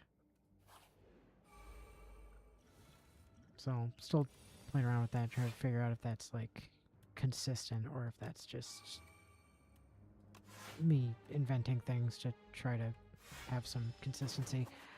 Yeah. And then the biggest thing, is for as much as they seem to require you to like parry everything or get absolutely punished. Parry it, Verso. Yeah. The problem is, I think the parrying window is a little bit too tight for the fact that they actively expect you to parry everything. I mean, you don't have to parry. You can dodge. Yes, However, but I in know, the I late know, game, I know that you're like me, and you are just being like, no. Why would I dodge when I can get Well, extra benefits from learning how to parry properly? No, he has no, a no, reason no, to let no, him no. finish. That's not all. In the late game, and I've experienced this firsthand. In the late game, the problem with trying to dodge is that you have to wait for the entire dodge animation to play out before you can dodge again, which isn't the case with successful parries. And some of the attack strings in the late game are too fast, so that by the time the dodge animation finishes, you just get hit, and there is not time to dodge again. So like you are actively punished for dodging in the late game. I guess I never noticed that because I wasn't trying to dodge at all.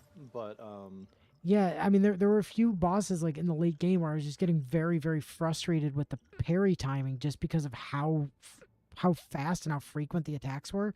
So I swapped over to trying to dodge so I'd have a bigger window, and that's when I discovered that dodging is actively worse.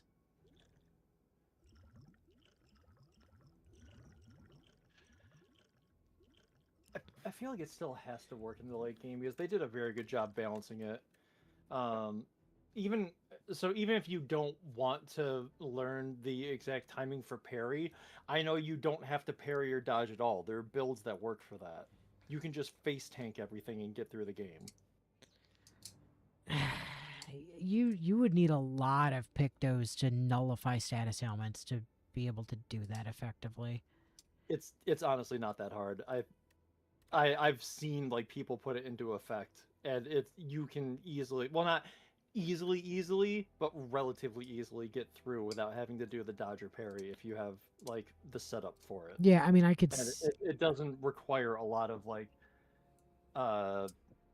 Lumina investment. yeah, I mean I could see doing something like that.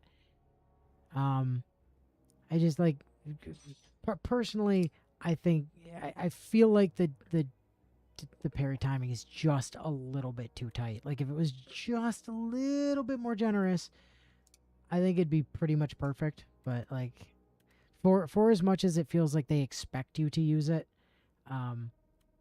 I just think it's a little bit too restrictive was my opinion on it. Yeah, and it was thing. Funny It's an because I was opinion, looking so around. I get it. I was looking around on the Nexus earlier just to see what mods are out there, and I'm sure there are people that made it. It seems like easier to I'm parry, not the yeah. only person to think that, because the most popular mod on there is making the parry timing less aggressive. Yeah, that doesn't surprise me. But like, I don't know. Personally, for me, once I had the parry timing down, like it only took me a few fights at most with the same enemy to start getting their parry patterns down and being able to do it reliably. Yeah. So. Well, here's the thing I was telling Sarge too, and I've noticed this again in the late game, as I was trying to figure out parry timings for some stuff. I'd be interested to see if you noticed a similar thing, or if this is just me. It seems like a lot of the more dangerous attacks that you would need to parry have an audio cue that is way more reliable than the animation. Oh, well, yeah, because the game is heavily audio based.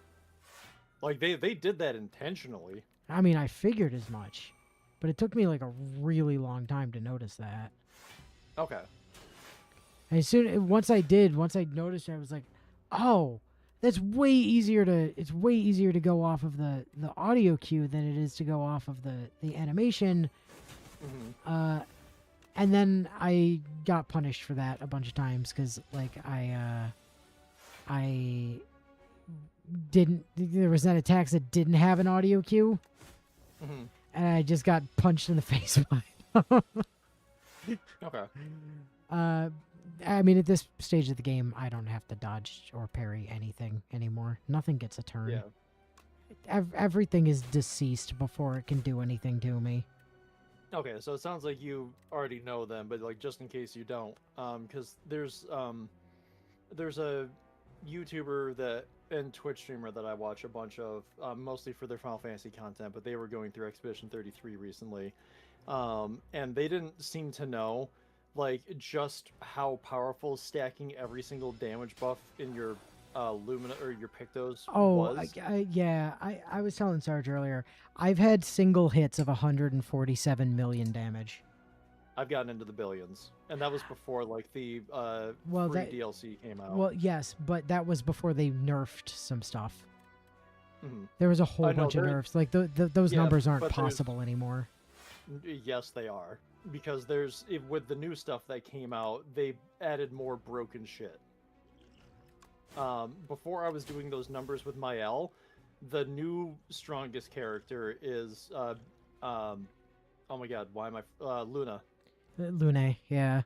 Yeah. I've seen some, like, turn 1 elemental Genesis builds with her that do, like, insane damage Hmm. to the entire field. Although even knowing she'd been nerfed, like, I still just wanted I just still wanted my L to do everything, so she's been my answer to. Hmm. I have just stopped paying attention to this fight at all, and I am getting absolutely obliterated. Alright, let's see if we can not die here somehow. Problem is, I am heavily reliant on skills the way I'm built, so this guy is actually a hard counter for us. I don't really have a way around it. Maybe I can... But yeah, like I was saying, like it's definitely gonna always be an opinion based thing. There we There's go. no right or wrong answer for like determining if the parry window's too tight or if it isn't, or if like this thing needs to be balanced or if it doesn't, like so on and so forth. Yeah, for sure. So it's gonna come down to personal preference, and that's it is what it is. Like, I think for me, on any future playthroughs, I'm probably just gonna grab that, like, more relaxed parry window mod just to, make it feel a little bit better for me, right? Yeah. I got through the game the first time without it, and I'm content with that. Yeah. I don't feel the need to do it every time. Yeah. Especially for, like, I don't remember, I don't know if you'll remember the name off the top of your head, but especially for, like, Gross Titty in the overworld. Oh, yeah, I know exactly which one you're talking about. Yeah, you fucking, that's his name. His name is literally Gross Titty. I'm sure that's not how it's pronounced, but that's how it's spelled. Probably something like Drostata or whatever the fuck. Yeah, the one where he just keeps bouncing on you. Yep. Like, That one did take me a while to learn, but that's oh just my because, God. like, I was trying it at such a low level. oh yeah. Well, that one mess up would just wipe me. and Yes. No, I know.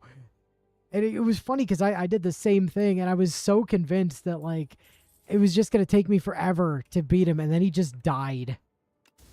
Apparently, if he bounces enough times, he's just like, "No, I have a headache. I have died." Yep.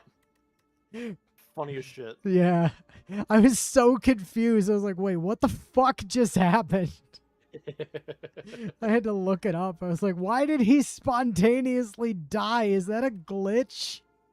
No, it's not a glitch. That's just how gross titties work, apparently. Yeah, it's how you're expected to get through the fight. And then when I Yes. ran into him again during the, what was it, the Flying Manor, where he showed up a second time, I just deleted him from reality, just with raw damage. Isn't that a great feeling? I mean, I had to put a fucking metric shit ton of work into making it happen, but Yeah. worth. Oh, this is the guy that's like, you lose. Okay. Game simply wanted to let you know that CTE is a serious medical condition. Okay, here. Now that I've made the mistake, well, I had to. Damn it! All my block cards. Also, the more I watch other people play that game, the more I'm convinced that there's not enough people taking advantage of the insane capabilities that CL has. Dude, CL has been in my main team the whole fucking time. Thank you. She is ungodly strong. Like, right? And you can build her as damage or as support. I used her as support. Oh yeah, no, but, same. Like here, Jesus. this is every fight. Is Verso unloads his entire bar into free shot, attacks, Okay, unloads oh his my God, entire bar into free shot again, attacks again, then CL goes, power, like, uses her damage doubling on Mael, then or sorry, no, it's Verso, then Mael, who pops last chance to go into Virtuoso stance, then because that triggers the one other thing, she then has to hit her I need to stay in the same stance button. Then it's over to CL, who doubles Mael's damage and then passes back to Mael.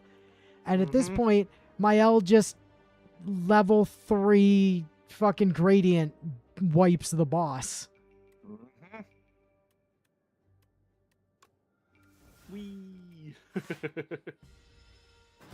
Character name C. It's actually not spelled that way, Bio. It has an S at the front. SC. Yeah. But yes, it is a character named CL who is absurdly busted. I can't imagine a world in which people don't realize how broken she is. No, like legitimate people don't use her, and I'm like, what the fuck do you mean you don't use her? I cannot understand. I'm sure you're right, but I can't like make sense of that in my head. Yep. Like the instant I got access to her and looked over her kit, I went, "Oh, you're never leaving the team.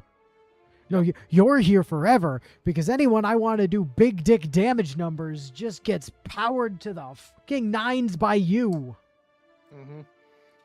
A lot of like my early game was obviously with Lune. Yes, because and you get Lune very early, and yeah, like Lune, Gustav, Mael. Yep.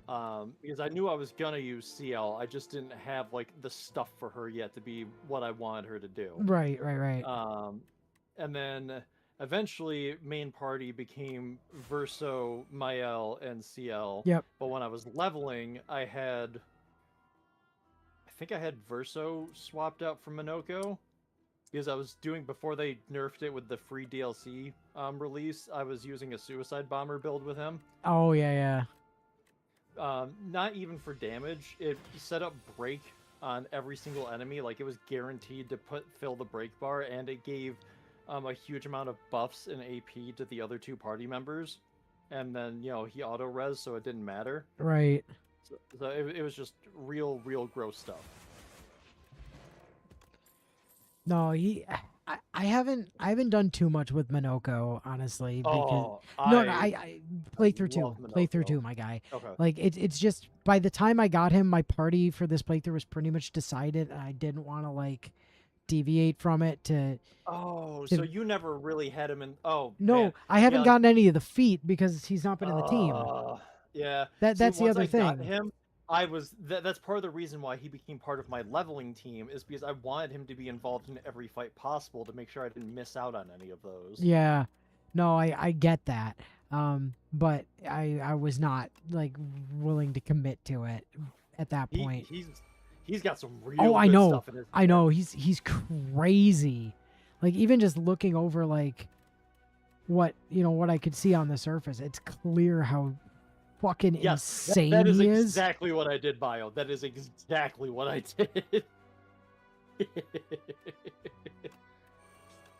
But to some extent, I'm doing a similar thing with like I actually have both CL and Verso with auto death on for my playthrough, and then with the shield on death. Yep. Oh, yeah. Because that was part of the suicide bomber build because the shield on death to give shields to my L yes, for all of the shield buffs. yeah, Oh baby. was especially considering like I'm not running Metalum anymore because like I was for most of the game, but then that was the one that auto said yes, virtuos yes, stance, right? yeah. Okay, yeah. But I dropped that in favor of the one that you get out of the merchant in Renoir's drafts. Which one came out of there? Because I'm not. That's the one that does like the stuff with shields. And like every time you enter a virtuo stance, you double all shields on the party, and oh right. Okay, yeah. Especially after Metalum's like nerf, that has a way higher damage scaling than Metalum does. And the numbers that I get on it are just consistently better and also consistently safer. Did you go through the free DLC area before you started Run 2? Well, I'm not on Run 2 yet. Oh, okay. From the way you were talking about it, it made it sound like you had already started. No, I'm planning for it, but like what I'm supposed to be going back to Lumiere right now. Okay. But I've been doing other stuff instead, like hunting Pictos and stuff like that. One-shotting Simon, you know, as you do. Same. Have you had any problem with Lumina farming? No, not really. Okay. Just because I know that there was a point in your end game where I wanted to do a bunch of Lumina farming just so I could have whatever skills equipped that I wanted to. And it turns out there was a really, really good one-time per run Lumina farm that I didn't know about and had already done the fight before I found out about it.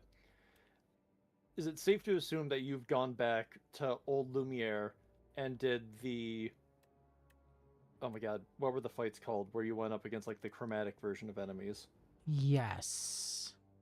Because I needed to do that to pick up a Picto, I think. Okay. So in that fight, if you remember, you went up against a chromatic version of one of the dancers from like the ice and lava zone that's north of where you pick up Minoko from.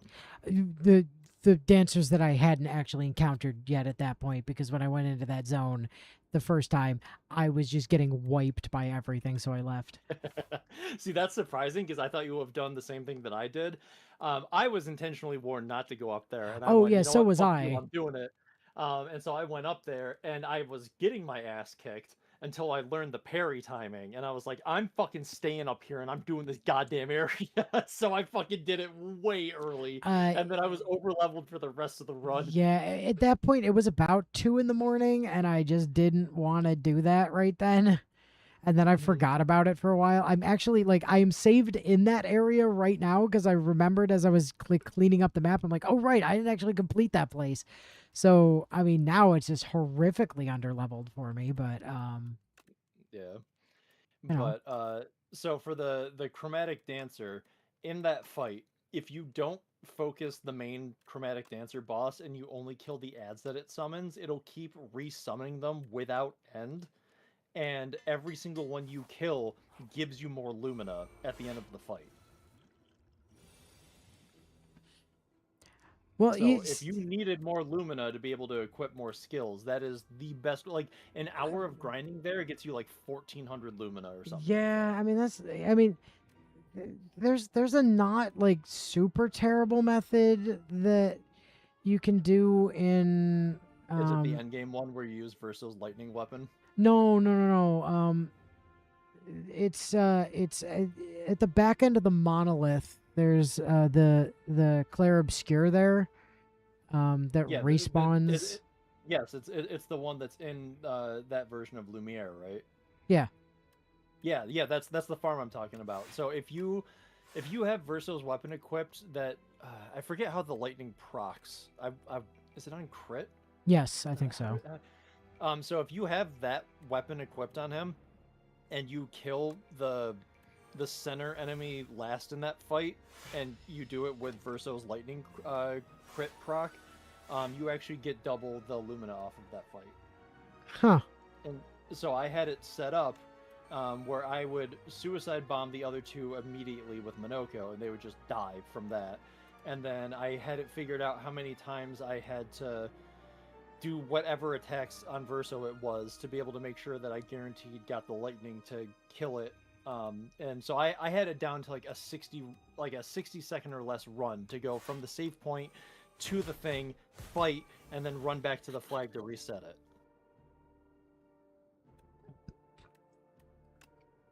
I mean, the nice thing yeah. about that one is it also gives you the weapon upgrade stuff. Yes. Especially when you get into New Game Plus, it gives you the high-end weapon upgrade stuff, so you can get every weapon maxed out. Yeah. I mean, I already have the weapons I give a shit about maxed out, so, like, you know. Yeah, but I'm whatever. a completionist, so I know when I go back and do New Game Plus, I'm going to be maxing out every single weapon. Yeah. No, I hear you. Like, New Game Plus is also where I was planning to pick up, like, some of the merchants that I ran into over the course of the game, I didn't have the money to, like, buy out their stock right that minute. Mm-hmm. So, like, New Game Plus is where I'm planning to pick up a bunch of that stuff and resolve that outlying issue. Okay, yeah. Rather than, like, looping back around to it on NG0. Because, like, yeah. they're not pictos I'm missing anyway. Like, they're not pictos that I'm feeling the loss of. You know what I mean? So. Yeah, I went back and grabbed those just because the completionist portion of me, I was like, okay, what pictos did I miss and where do I need to go and go find them at? I'm still missing one without going into New Game Plus, and it's because so you know all of the white chroma enemies, yes, whatever they're Yep. called. So there's the one that asked you to kill it, and I didn't because I knew that there was a reward for not like injuring any of them, like getting into the fight and killing them, and I thought that one would trigger it if I did the request, if I fulfilled it. So I intentionally didn't fulfill the request. And so I, went and later on and met the one that gives you the 100 Lumina or however 100 much color of Lumina, yep. And then I found out that if I had fulfilled that one's request, that there was a Picto I could get from it, and it was the only way to get that Picto. So I ran back there to see if I could be like, hey, I'll do the thing for you. They were gone. I was like, fuck! Now I have to wait the New Game Plus to get that one. Well, see, I didn't have that problem because I looked at the situation and went, hey, murdering things is fun. And so just stabbed all of them in the throat the instant I was given the opportunity. Mm-hmm. You monster. Yep. Hey, I just realized what I was fighting. Oh, did you? So you mentioned that you one-shot Simon. All three phases, yes. Have you done the Simon 2 fight? The one that's in the Endless Tower? Correct. No, that's DLC stuff that I haven't gotten to yet. Okay, because I haven't done that one yet either. I keep meaning to go back and actually do that. What I understand about it is that they have structured it in such a way that no matter what your Picto setup is, he's going first. Shit, okay. And so you better be able to parry his entire string. Because if you don't, and somebody gets clipped and dies, he just takes another turn and keeps going. Yay. Parry it, CL. Yeah. Parry it, Verso. So yes, I understand. Meteor comes to the planet. I understand that Divergent Star is insane. Like, absolutely the most insane bullshit in the world. Shit, which one? You know, while you're continuing the run, I'm just gonna boot up Expedition 33 so I can look at the shit that I was doing on there. Because I know I got through most of the new area, which was Verso's drafts from the free DLC. Yeah, I'm gonna be probably doing that right before I do Lumiere, just because I'm now working my way from the top down of the map, like covering everything that I haven't been to yet. So it's probably gonna be the last thing I do. Yeah, so I know I've done most of that, if not all of it. And then I was like, okay, I'll go do the new stuff that's in the tower at some point, and then I haven't. But once I got that done, I was going to do New Game Plus. But part of the reason why I haven't done that is because there's been some other games that I've had this on the backlog for too long. Like, I have a friend who has been trying to get me the play the Doom game that came out in 2016. Oh, it's literally Doom 2016, yeah. Yeah. Essentially, since that game came out, like every time I see him, he's always like, "Dude, play Doom." Doom, So play dude. Yeah. So more recently, I've been like, "All right, I'll play Doom when you finally catch up on the Dresden Files, so I can talk to you about all the crazy shit that's been going on in the most recent books." He's finally done that. He only has one book left, but it still is a lot more that I can talk to him about for the books. And I was like, okay, I know you're gonna read it soon. You're just taking a break because you need a mental break after that second to last book. Because holy shit, there's some shit that goes down. So I'll start playing Doom because you've held up your end of the bargain. So I started that, and I'm also, in the meantime, finally, as you already know, playing Persona 3 Reload. Because I've had that put off for way too long. Good old P3 re. Okay, yep. Last time I played this game was December 23rd, 2025.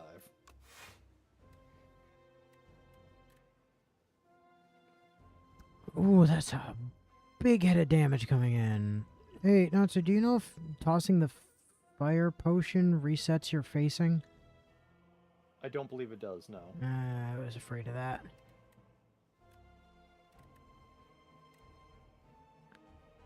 I could be wrong. I guess I just need to eat that then. Yeah, I was gonna say, I could be wrong, but I'm fairly certain that the fire pot will not turn you around.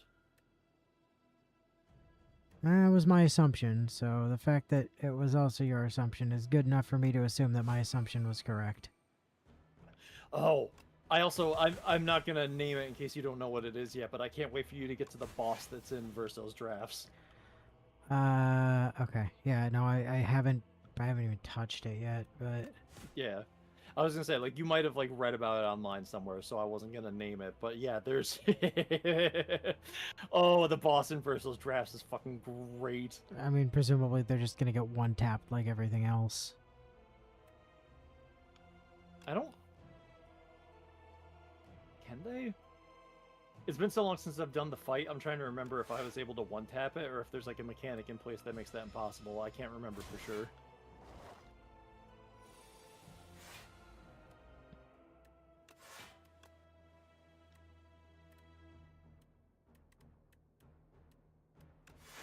Is this one of the new weapons? What did I...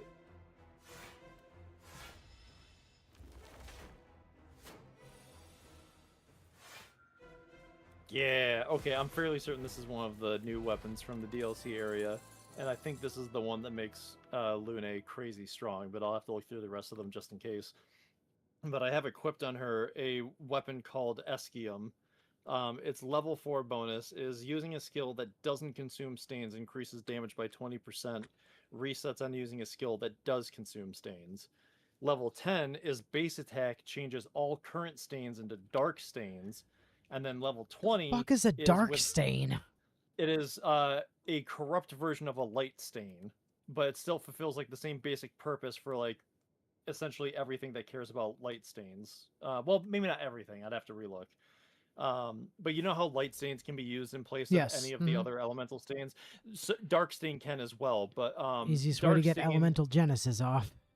Uh-huh. Which took me a while to realize because the wording from elemental genesis it does imply that you need specifically all 4 of the elements, but then I just figured like that can't be correct because of how they explicitly said light stains worked. So like Yep, so that took me a little bit to pick up on because I thought the wording was too explicit that I was like, no, it has to be one of each. I guess they don't want you being able to fire this off all the time. No, okay. But yeah, I think there are some things that specifically want dark stains. If not skills, then at least like the weapons and whatnot, and that comes into play with this weapon because its level 20 bonus says with 4 active dark stains, any skill can consume them to deal 300% more damage. Oh dear sweet lord, that's gonna be a incredibly jacked elemental genesis. Yep, it sure fucking is. Whee!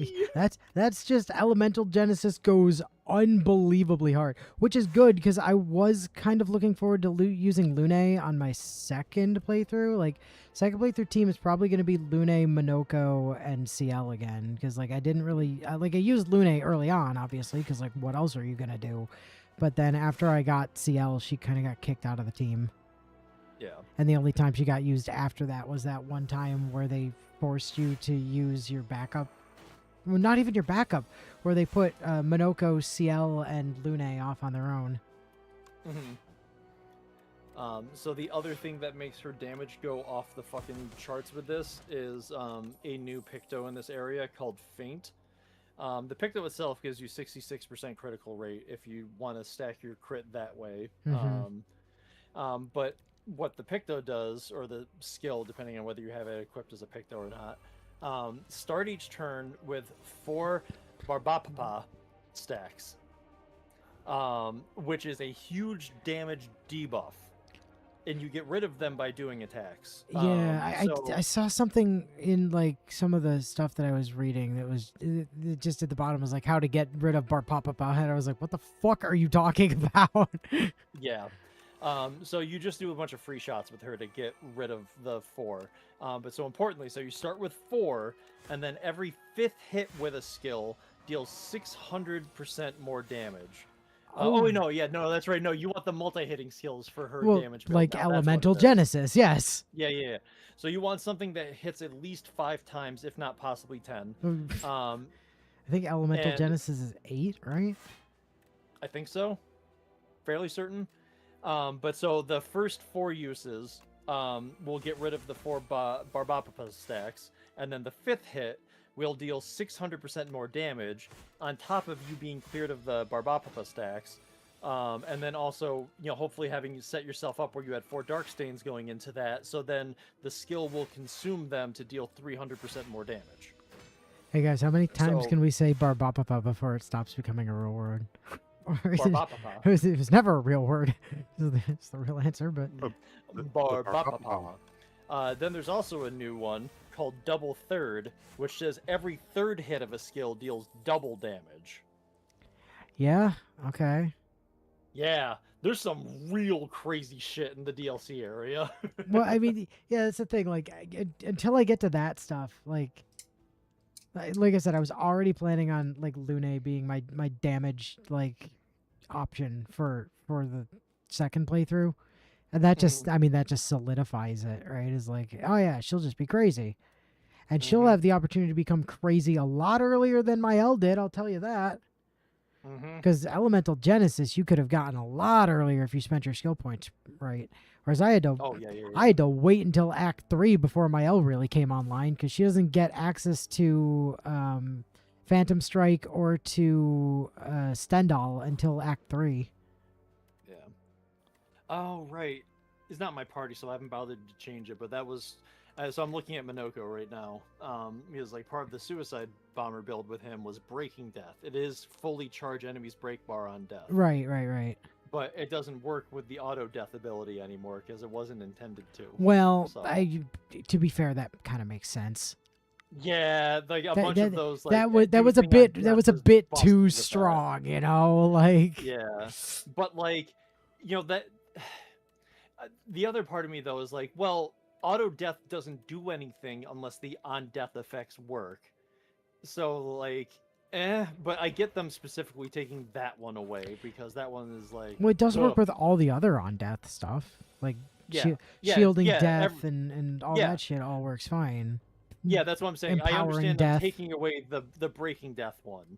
But, like, before that, I was like, no, it makes sense that the auto death would trigger that. I mean, it also makes sense that it would trigger it, but, like, at the same time, it's also insanely powerful that it would do that, so it makes sense that they would take it away. Yeah. Like, so, I can see both sides of the coin there very easily. Yeah, they did it as a balance thing, and I can't blame them for that, because it was incredibly strong.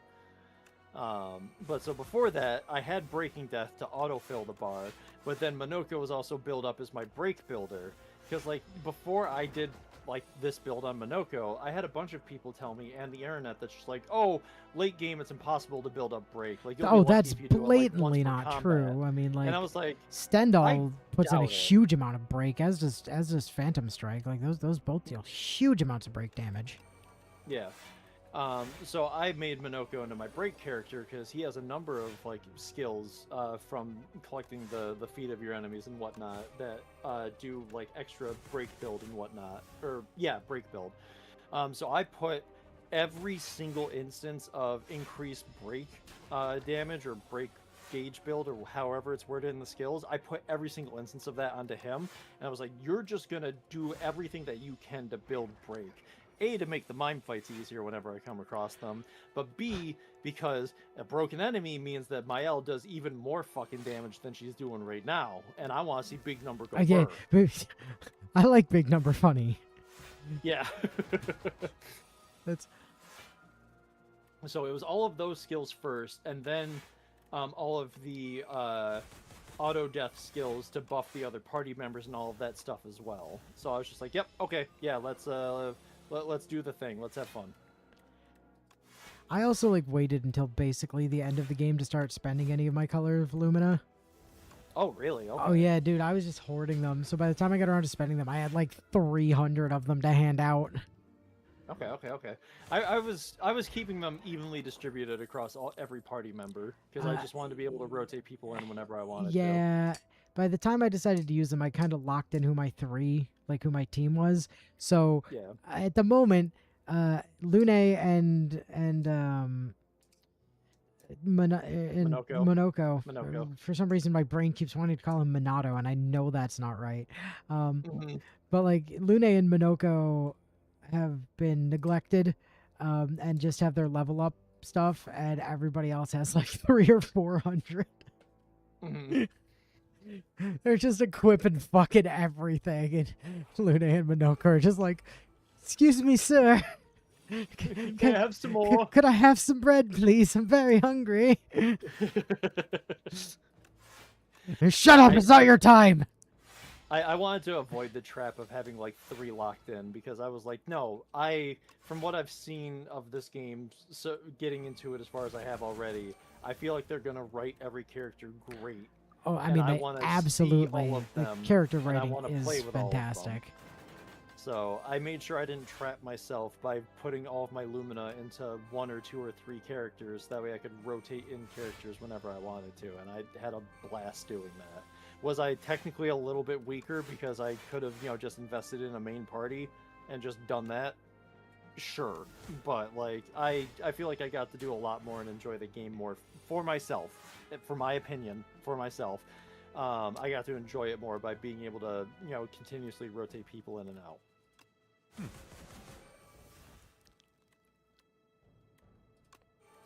Nah, like 1,000,000% valid.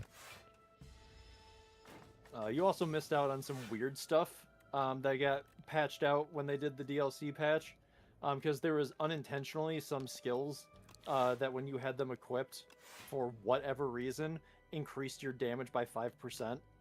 So like even if they weren't like a damage skill, you still wanted them equipped on your damage dealers to up them by that much extra. Like one of them was Dead Energy 2. If you had Dead Energy 2 equipped, which only cost you 1 Lumina, or what? No, not 1, 2. I think 2 Lumina. Not only did you get 3 AP on killing an enemy, but you also got an extra 5% damage boost. All right, There was like, why not? There was like 7 of those skills that unintentionally had that effect, I think. Oh, just the skills you run as part of every single build forever, obviously, No, I think some of them were just like something that you wouldn't consider unless you found out about. Well, yeah, but as so, soon as like, you know, that's what I mean. As soon as you know about it, Yeah. it's skills you run on every single build forever. Yes, yeah. Anyone that cares about damage, you're like, yep, these guys get equipped. I make room for them first, and then I get more stuff into the build after. Yeah, right. Because And- as we said, big number funny. Yes. Oh, you mean I can up my damage by 30% if I start off with 3 turns of this debuff where I can't heal? Sure, sign me the fuck up. Here, Let's go. I'm on board. Let's do it. I don't need to heal. I'm gonna murder before they get to do anything. Healing is for other people. Healing's for chumps.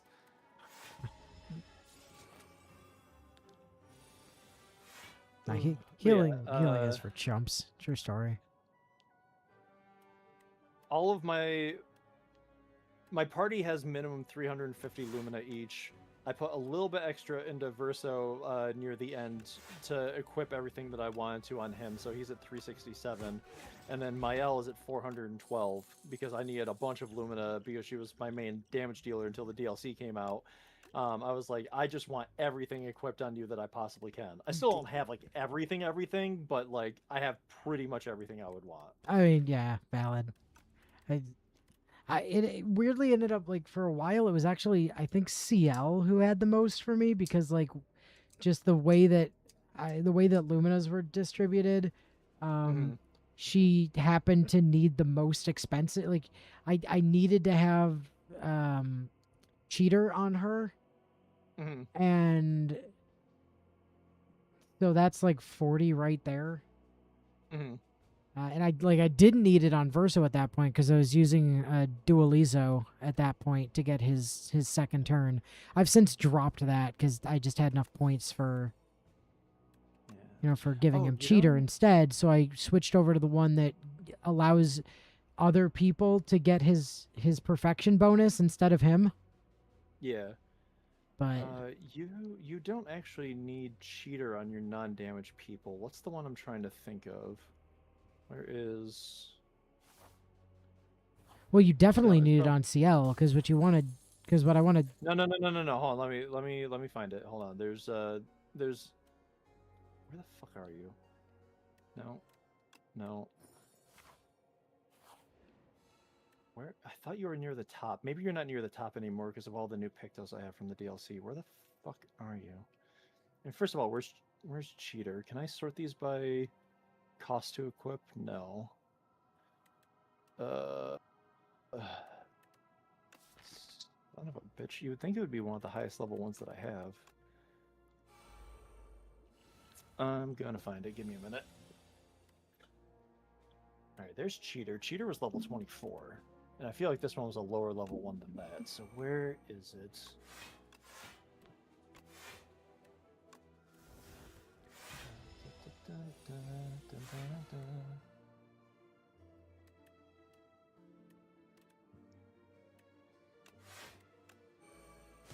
Ah, there it is.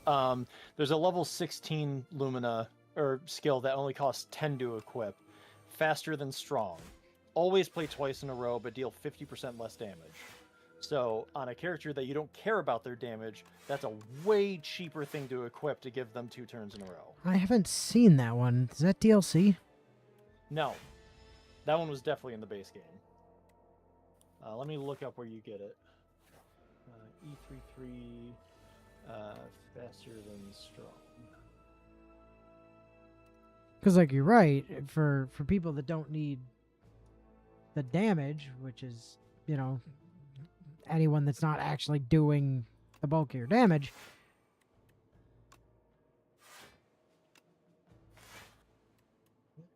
Where is Lumiere's garden? Is that the final area you haven't been to yet? No. No, is it? Or is it in Lumiere's grass? What the fuck is this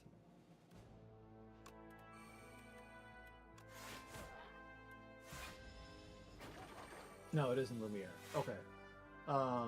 Oh, it's from in the- Lumiere. That's why I haven't seen it Yeah. yet. Yeah, so you have to get to an area called Lumiere's Gardens. There's a checkpoint in there, and not too far past the checkpoint, you'll fight a boss called the Creation. That'll be and why. That one drops faster than strong. Gotcha. Yeah, I haven't been. I mean, I've been to Lumiere when the story made me go there, but like Yeah. after the story then made me leave, I've not been back. Yeah. Also, I meant to comment on this like 10, 12 minutes ago when Bio first commented it, but yeah, Barbapapa does sound like a messed up One Piece laugh. It makes me think of I can't remember their name, but the Zipper Mouth from Cypher Zero that you meet in Oh my god, what's the fucking Water City name? How am I blanking so hard on this? I, I'm a huge One Piece head. How am I fucking blanking on this? I can't help you, friend.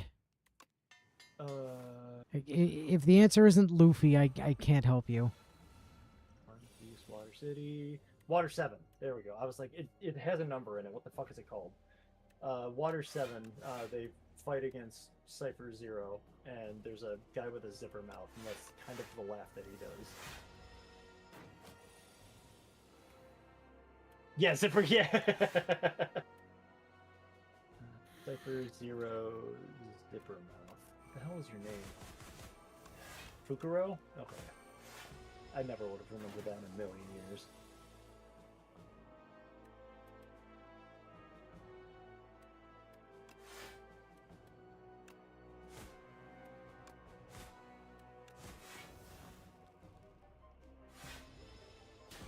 Oh yeah, this is one of the new weapons for Minoko. Yeah. Oh no, I think this is one of the base game ones. Must be I haven't re-equipped Minoko because I haven't done anything with him yet post DLC exploration. Yeah, because the weapon I had him equipped with is Joyaro. Oh which yeah, I- no, that's base game. Yeah, just starting in Almighty Mask and break damage is doubled while in Almighty Yeah. Mask. Yeah, that's the Yeah, build I want. right. So, Yeah, I mean that's pretty much the best weapon, full stop, for him as far as I can tell. let me find.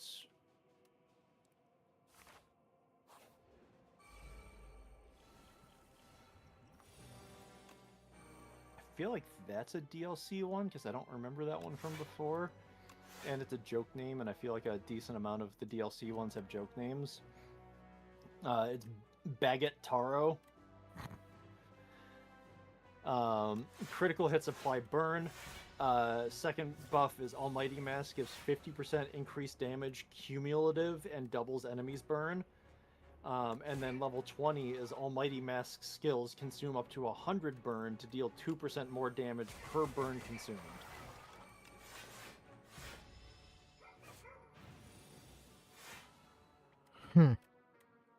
Let's see. I know I'm fairly certain I picked up multiple new weapons in this area for every character.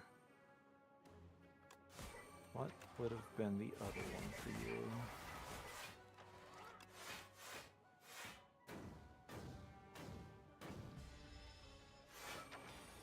What did they bake into that baguette? That's a really good question. I think this was base game, but I do remember thinking about trying it out at some point. But it has Esquia's name as part of it, so maybe it is new. It's Esquiaro. First bonus is base attack moves the Bestial Wheel to Heavy Mask. Second bonus is Heavy Mask gives 1 shield to all allies. And third bonus is damage taken are reduced by 50% while in Heavy Mask. Damage taken are reduced. Yes. Are they? Yeah. Based on the name, I feel like that is a new one. But I'm not sure. But just being able to give out shield from going into Heavy Mask is a cool ability.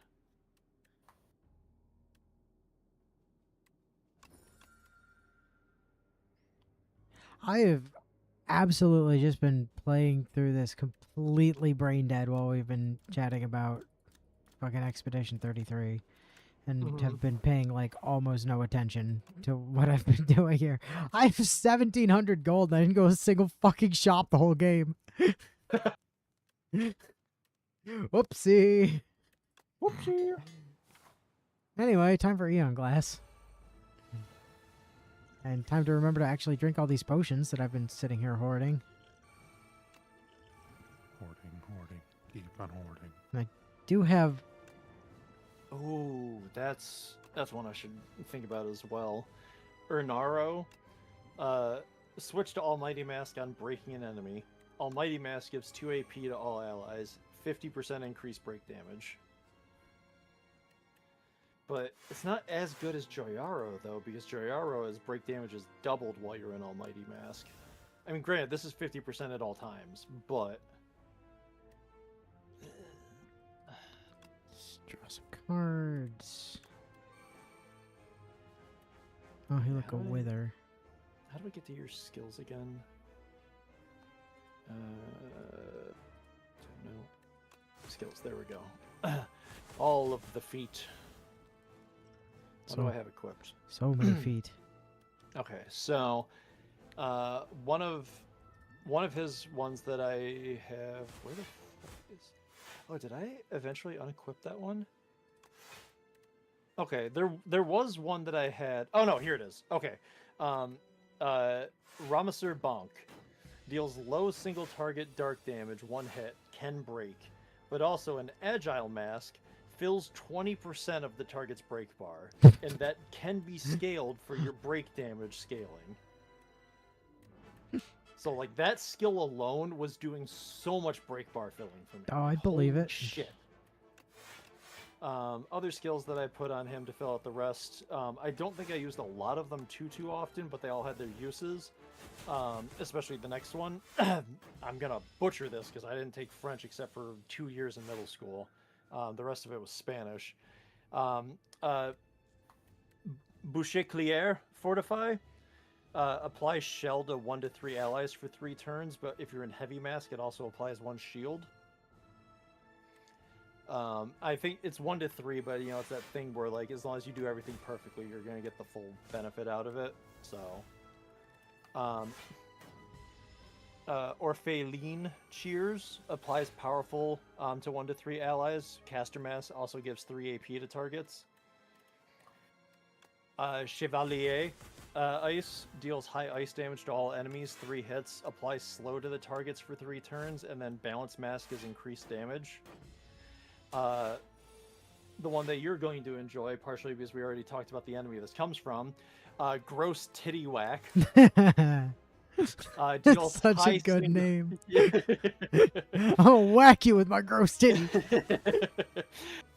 Deals high single target physical damage, 5 hits, applies defenseless for 3 turns, and then heavy mask has increased damage. And then Claire Enfiable deals medium light damage to all enemies for 1 hit, applies powerless for 3 turns, and then balance mask it has increased damage.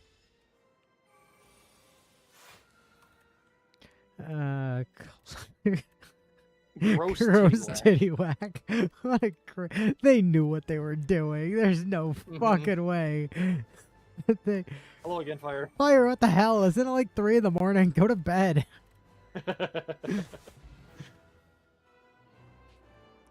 Fire apparently doesn't need sleep. All right. It's gonna be what, 2:30? Have to. Yeah, have to. Yep. That's close. I didn't look at the time. I was just like, it's got to be somewhere around there. All right, cool. Yeah. Mordred won while I stopped. It's such a beautiful language, trenches. French is. I mean, granted, I'm in no way, shape, or form am I pronouncing that correctly. It's just I knew you would get a kick out of me saying it that way. I mean, when I saw that guy's name the first time, I'm like, what do you mean, gross titty? What kind of name is this? What does this translate to? Minoko also gets a couple of like boss-based skills. One of which is Jar Lampstorm. Deals medium physical damage to all enemies for 4 hits, but has increased damage if you're in heavy mask. Or no. I mean, there's that one, but the one I was actually trying to find was Lampmaster Light. That's the one I was trying to find.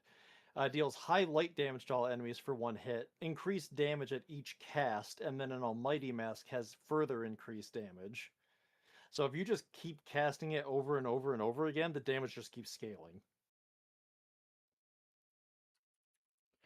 Yeah, I would do it.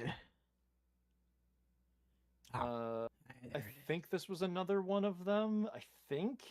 It's been a while. Obscure Sword deals high single target damage, high single target dark damage, 5 hits, deals more damage against powerless targets, and Heavy Mask does increased damage. Maybe not, because I feel like all the boss ones had Almighty Mask as like their trigger. So I'll be honest. The actual translation of gross titty is not nearly as funny. It's much more sensible though. It's literally just big head. Yeah, that makes a lot of sense. Doesn't it? I mean, it is basically a gunman. Yeah. Literally just a gunman. Here's another one. You remember the oh my god, what was the construct people called in this game? The Minoko's one of them. yeah, the shit. Come on. I was just telling Sarge about how awful the fucking It's volleyball was earlier. the something village. What the fuck was it? What was it called? Because it was named It after them. starts with a G. And it's not Gestrels? Gomad. Gestrels. Gestrel. Thank yes. you. So you remember the really big one that you had to fight when you first got to their village? The The ultimate Sakapatate? yeah, the Sakapatate, the ultimate Sakapatate. Yeah. Yes. Yeah. So this one is Sakapatate Fire. Deals extreme fire damage to all enemies for 3 hits. Applies 3 burn per hit, and Almighty Mask has increased damage. Wee. I know there's a third one. Where the hell is it in this list?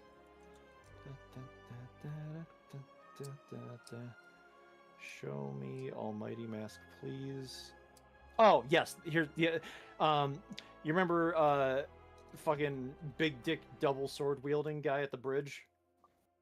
Well, not at the bridge. You crashed off a bridge to go fight it.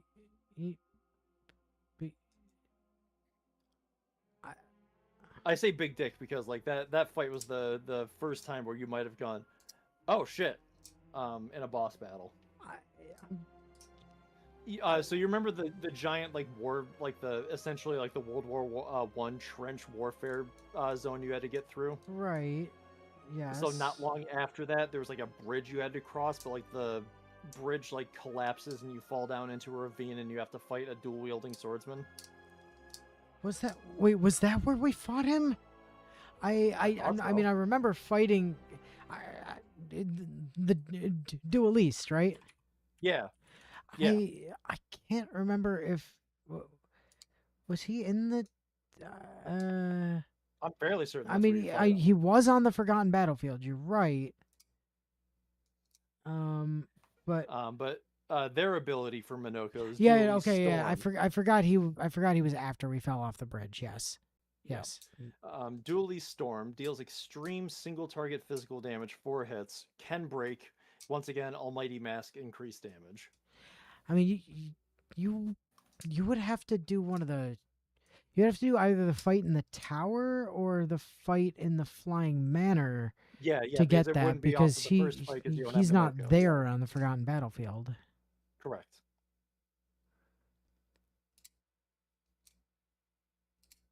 Yeah, there are a couple of skills that are missable if you don't have Minoko in the party when you do the fight. Yeah, no, I'm sure. Most of them you can get because you can just go find the enemy again and go fight them. But there are a few skills that are, if you don't have Minoko, you're not getting it. Shit.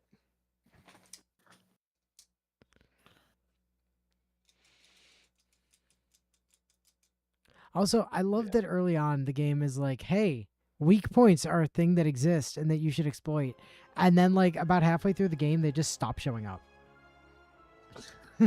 It's just I don't think they're as obvious, but I remember still finding weak points throughout like the entirety of the game. Well, there was spots where enemies would take more damage, but like not weak points in the way that they were like previously, where you would like smash them and deal like a whole fuck ton of damage. Like those just stopped showing up after a while. Like I remember on the contortionists, like their eye was a weak point. They took more damage if you shot them in the eye, but then like the eye never actually like broke or anything. Like the last time I remember the weak spot then, because I remember weak spots existing throughout like the entire run. I was fairly certain where you had that one shot where the first time you hit them there, it did a lot more extra damage, and then never again for the rest of the fight. Yeah, maybe I'm misremembering. So what I noticed was about halfway through the game, there stopped being like as they introduced new enemy types. The new enemy types that they introduced didn't have them anymore. It was only when you got reskins of older enemy types that they would be back. So like if you got reskins of the big dudes with the shield, they'd still have the glowy bit on the shoulder to break off the arm and have them not do the shield anymore. But like the dancers like didn't have one. The Clairs, the Obscures, and the Clair Obscures don't have one. No, yeah, no. So yeah, no, visible weak points don't completely stop showing up at a single set point. Players say that they stop showing up less, they become significantly less frequent in later acts compared to early areas, but that's because the early areas heavily feature like glowing targetable free aim orbs or like brightly lit up spots that say shoot me here effectively, whereas like the enemies later on have like hidden headshot mechanics, like you have to like, be very specific where you're hitting them, or like you have to do something first to expose the weak point. Well, yeah, that's what I was saying. Like, there were certainly spots that I found in the late game where shooting them in a specific place did more damage, but it then wasn't like that same hit it once, do a big fuck whack of damage, and then that spot goes away. Like that mechanic kind of died for new enemy types in the mid game.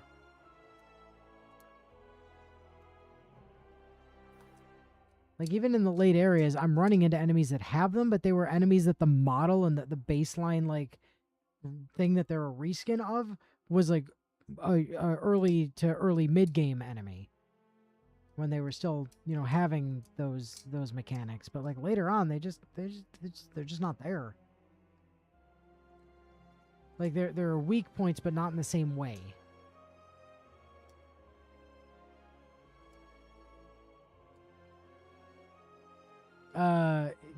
Expedition 33 fire. Yeah. Some people are saying that like late games enemies still had the weak spots. They just couldn't be broken because like, there are some pictos that give you like, AP extra weak spot damage. Yeah, extra damage and AP for hitting it the first time each fight.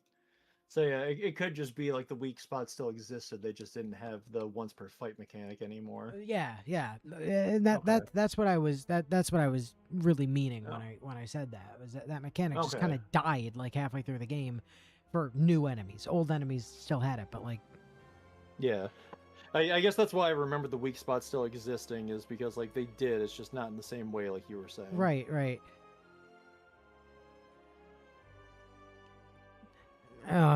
And then I mean you mentioned the mimes earlier, like I loved the mime fights. I thought they were great. No, they are. They're just like the thing that I actually really liked about the mime fights is that they only had 3 attack patterns and every single mime in the entire game used them. So once you figured out the counter timing on those, get fucked basically. Yeah. Because they could never hurt you again. And then it was just a matter of filling up their break bar so you could shatter it and actually kill them. Well, you know what? Because this is the last week that we're gonna have Natsu for a while. Yep. I think I've been kind of trying to figure out what I might do in the meantime. Maybe that's it. Maybe I'll just do Expedition 33 for Thursday streams and do a new game plus for it. Oh, you're not doing stuff with Sergeant L while I'm gonna be MIA? Well, we never really landed on anything, and most of the time L steps out if somebody else isn't gonna be around anyway.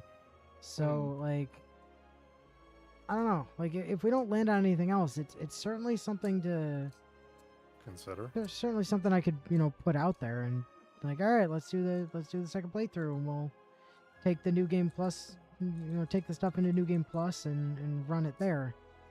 Yeah, because at the very least, even though I won't be able to play anything, I'll still pull up the stream and chat and watch and whatnot. Because I can have that up on my side monitor while I'm doing work. And I mean, there is the multiplayer. Oh, I didn't tell you. There's a multiplayer mod. For 33? Yes. Fucking how? I know, right? It appears to be the case that just each person controls a different party member in combat. Okay. And also seems to be able to hit the start button to steal overworld control from whoever else currently has overworld control. That could get so trolly. Oh no. Yeah, right? But before you said that, I was gonna say, oh, so it's kind of like how Final Fantasy IX did multiplayer where you could control one of the party members in combat on the second controller, but Trying to like, no, you never got overworld access on the second controller. well, I think it, because there was also some mention of like you had to install some other mod in order for people to be able to like configure their own skills. Okay. I'm trying to find it again now. Because I mean, it was in like the first handful of pages of like the most popular or most endorsed mods. It's like people are Yeah. fucking clearly using it. Yeah. But I was never talking with would have Sarge about thought that to earlier. try I and was do like, multiplayer for it. how does that even make sense in a turn-based game like this? Like, Yeah, I got nothing on that. That makes no sense to me. yeah, Yeah, the no sense to me. co-op mod. Here it is. Plug in multiple controllers. During battle, each player will have control of their own character, including having to parry and dodge, even during group-wide attacks. During exploration, player 1 will have control by default, but you can switch by the press of a button. Any player can press start or the home button on PS5 at any time to take control of the expedition. In order to be able to use the leveling menus as players 2 and 3, download the Rebind Held Actions edition. You can play with 2 players. If you play with less than 3, the third player character is controlled by player 1 by default, but you can change this in the settings menu. If you remove a character from the party and add them back, they'll be moved to the back of party order. You can also, I mean, that's just normal. Steam only offers remote play together for games that have built-in co-op, so you can use Parsec or remote play whatever as a workaround to do remote like multiplayer. If you want a larger dodge or parry window for playing with delay, there's a setting in the game settings menu. How do party-wide attacks work? Party-wide attacks must be defended by all players in order for a counter to happen. If only part of the party parries, it's registered by the game as if you got hit, but only the players that failed to defend will take damage. Party-wide debuffs like exhausted will still be applied. Ew. That would be kind of sucky. But yeah, apparently you can just like do multiplayer. I mean, it wouldn't work without Parsec shenanigans, but like. Oh God, you want me to try and well, not me specifically right now. Yes, but you, like, right Yes, now. yes, right now. Launch the game. I'll install the mod. But what I'm saying is, you want anyone in No, general no, to have I to deal don't. with parsec lag and try to time parries? No. Are you out of your fucking No, mind? Fuck that, man. Jesus Christ. God, that would be miserable. Yikes. Ugh. But no, I know one of the next weapons I wanted to try out on my L was going to be Barrier Breaker because I never gave it a fair shot. But just being able to steal shields that are removed by hitting enemies and then also switch to Virtuose stance upon breaking any shield. Holy shit. Yes, please. That's insane. Yeah, I mean, yeah. Let me see if I can find any of the DLC weapons, though. Oh, this has got to be one of them. It's called Eskium, so it's another SKA titled one. On turn start, consume each AP above 4 to gain 50% more damage per AP consumed. Okay. On Virtuose, all hits apply burn. And then using a skill that costs less than 4 AP applies mark to all enemies. I mean, sure. Seems fine. So, like, if you start off at 9 AP, it'll bring you down to 4, and then you're going to gain 250% more damage. Yeah. Yeah. Yeah. That's real good. I mean, being at 4 AP is less good, but there are so many skills in the game that'll let you get your AP back. Or just, pass to them with CL. Yeah. Problem solved. Well, no, this happens on turn start. So this happens every the turn. Gotcha. So like if they're already burning, you just take like burning shot and the other one's on free aim. Burn is so good. And then like you just free aim shot once and get all your AP and then. Oh, okay. For a second I thought stream went down, but now it's back. What? So that was just weird load on my part. No, I think no dropped frames over here, so everything was fine. I think. But yeah, then also there's got to be something crazy that you can do with this last part though that says using a skill that costs less than 4 AP applies marked to all enemies. Well, so Oh, wait, oh, wait, wait, wait, wait, wait, you wait. you use her 1 Yeah, AP the one skill AP one that keeps her in the that sets same. her to Yeah, it yeah. sets her back to the same stance she's already in. No, not same stance. It puts her in virtuose stance but drops her health to Oh 1. no, no, no. There's the other one that just like reapplies the stance you're already in and gives you AP. That's one Oh yeah, AP. no, I was gonna say I don't even care about that one because the other one puts you to 1 health, Oh no, which I enables a yeah, whole yeah, bunch of yeah. pictos that do bonus damage. It Yes. puts your AP to full, which means when you start Yep. that new turn in virtuose stance, then this weapon's gonna go, hey, 9 AP becomes 4 and you For get 250% damage again. And then because you did that the turn before and that's how you end your turn, now all of the enemies have mark on them, so that's even more damage for the next thing that you do. wait, whoa, whoa, whoa, whoa, hold up. I just thought of something that like I haven't been abusing because I've been keeping the one picto on that like gives you more damage but says you can't heal. But Mhm. like last chance drops your HP to 1. Does it deal damage or Yes. does it sets your HP to 1, It right? sets to 1. It Which means sets. that combined with like SOS You have powerful the and SOS damage. You shell and have SOS the whatever, and then yes. you Oh wait, no, no, no, no, no, but no, no. The SOS is I don't I'm fairly certain I've tested that and those don't work. no, they do. I Yeah, don't think they do. SOS powerful works for sure. It's part of the build. I thought I had to unequip them because they weren't working and I had to get my powerful from other places. I mean, they might have fixed that in the time since, but it's absolutely a thing. Um, but like you have that stuff. You definitely proc. Oh, what's the what's the one that like gives you another turn immediately when you hit 30% health? Oh, I have that one equipped on her right now. It's shortcut. Shortcut. So it definitely proc shortcut, like 100%. And then you get your next turn immediately. Does Clea's heart work with that? Do I have So like SOS it on? sets your HP to 1, and then Clea's heart says if you haven't taken damage since your last turn, set your HP to full. Yes, it should work, I believe. But hold on, let me.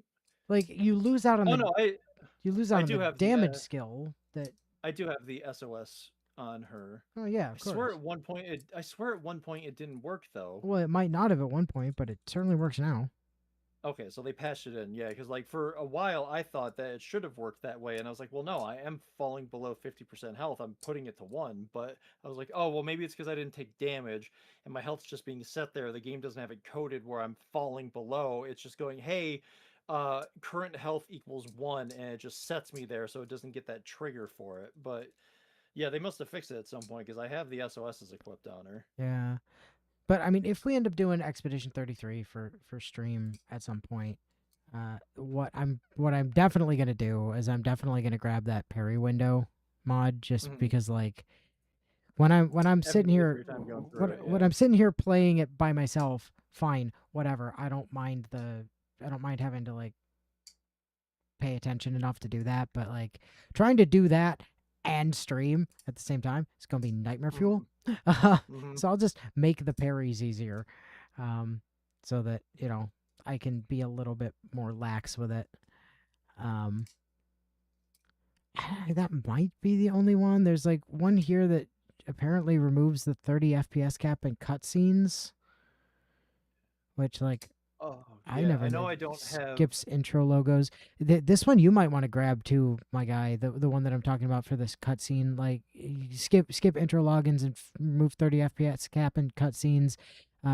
Disables force sharpening, adjust force sharpening, and disables cutscene subtitle background blur, which would be helpful. But here's the Oh, okay. ones. Here's the ones for you that are going to be very important. Disable letterboxing and pillar boxing in cutscenes for ultra wide monitors, and Oh crop yeah, letterboxing in pre-rendered movies when possible. yeah. Okay, So like okay. it also has ultra wide fixes to make your life less crap on your Yay. ultra wide monitor. So Oh, like maybe I grab that too. I do have Clea's life equipped on her, so it should work. Okay. Why Well, do I have Clea's life and SOS equipped though? because Maybe I SOS should. would Maybe I should. no SOS would trigger because Oh, you because I fall get the buffs and then I go back yes, to full health. correct. Yeah, It's yeah. buffs that I get. It's not like a 50% damage increase. It's hey, you get powerful. Hey, you get shell. Hey, you get haste Yes. or whatever it's called in Yes. this game. Hmm. Okay, Yeah, yeah. right, right, right, The, right, right, right. the one I'm talking about, there's a Picto that gives you like 25% more damage, but you can't heal. At death's door is 50% more That's the damage one. if health is below 10%, but that one doesn't say you can't heal. Oh no. Sorry, there's another one But that. there is another one. I know which one you're talking about. Where the Picto fuck are you? can't heal. Google, tell me. Healing? No, not healing death. Confident fighter. Yes. Yeah. 30% Okay, increased damage, but you can't heal. yeah. Yep. So I've That's got the that on, which is why I like Cleo's life wouldn't do any, or Cleo's life wouldn't do anything for my L Yeah, 'cause you because I wouldn't be have able that to heal. equipped. Yeah. But I mean, the nice thing about that though is that it makes sure that you can't leave your 10% health zone, so you're gonna have that 50% from at death's door. correct, yes.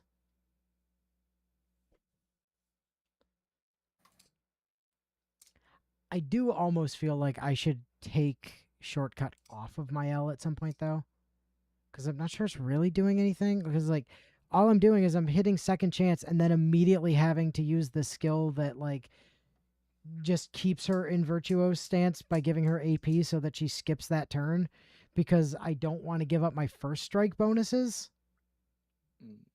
Because I want the first strike bonuses for when those are getting multiplied by CL to then do like insane, big hit gamage level damage numbers.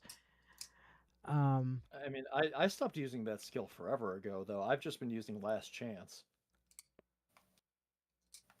Like, Last Chance, I honestly think is superior. Yes, but like what I'm saying is I am using Last Chance to get into virtuoso stance. But you're saying that you're also using the one that where you keep your stance yes, in between. But turns. the reason I have to do that is I'm hitting Last Chance, dropping my HP to 1, which triggers shortcut and is giving her a second turn immediately. But at that point, CL hasn't gone yet. Oh, see, I was able to make it so my CL went before her. Both CL, well, let me double check to make sure that's still true. Yeah. CL and my L both have 99 agility. Their speed stat 2646 versus 2232. They're comparable, but I think that there was like a way where like depending on the order that you added the members into the party, you could make people that were similar speeds go before each other. You are correct.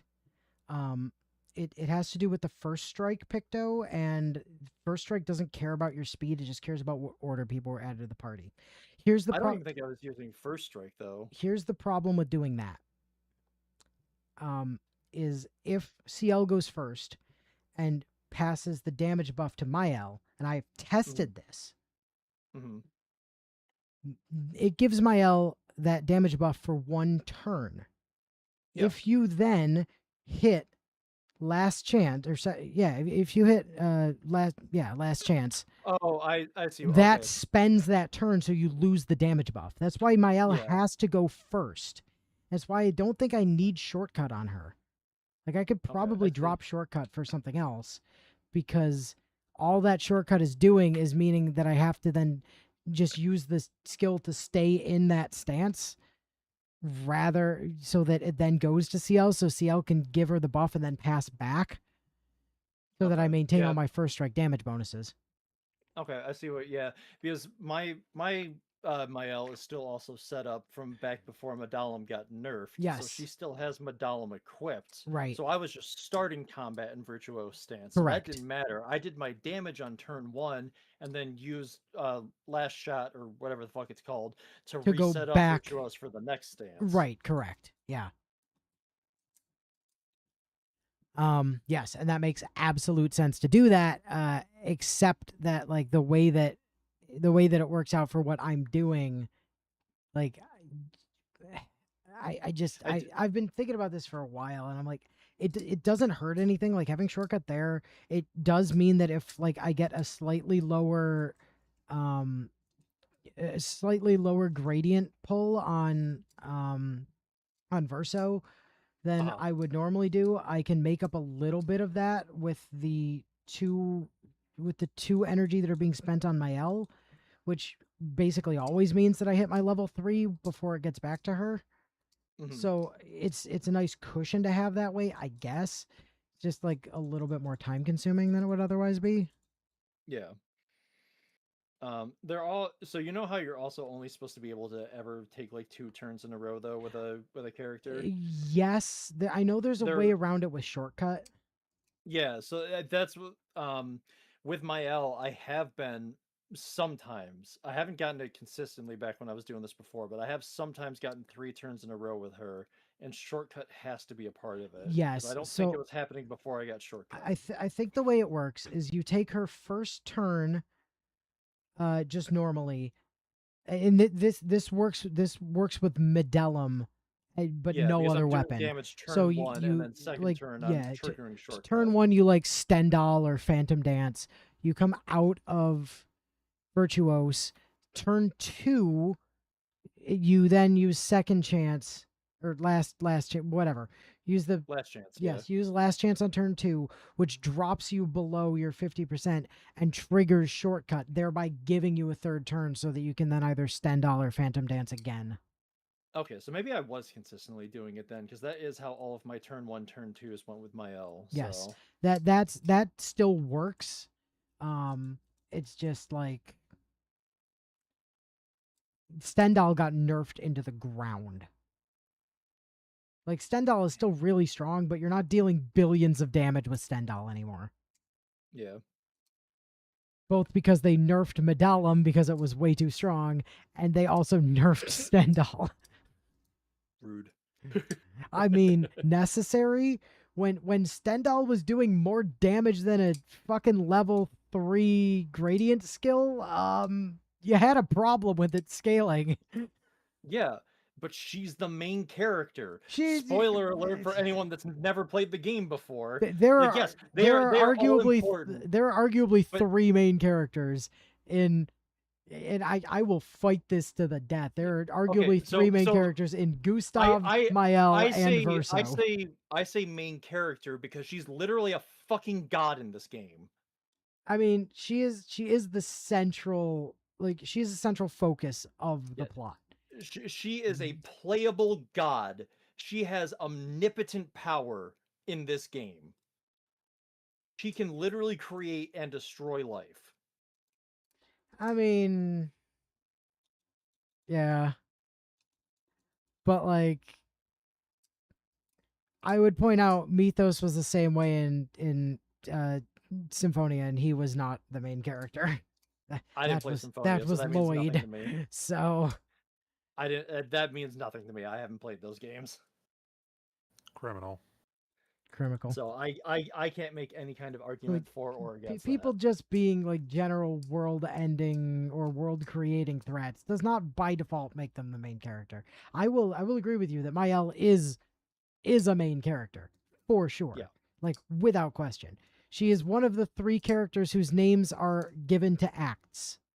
yeah, So she is certainly a main character. yeah, Um, but I would also argue that Gustav and Verso are also main characters. You just have 3 of them in this game, and yeah. then the other 3 characters are also incredibly well written. They're just not the Oh, main characters. absolutely. Yeah, absolutely. I just classify her as the end all be all main character for this game, I especially would because argue of the she is power the that comes with most her. main of the main characters, but I think to Yeah, say she is yeah. the singular main character is Yeah, no. disingenuous. I didn't mean to imply like absolute like the like she's the only one. There are no others. I say the as in like the importance of how much of a main Oh, character she is. Like yeah, of the I'm main not characters, arguing with you on that one. she is the main character compared to them. She's the most main of the main characters for sure. Yes. But, yeah. All right. Well, I guess that'll kind of wrap us up for this week, more or less.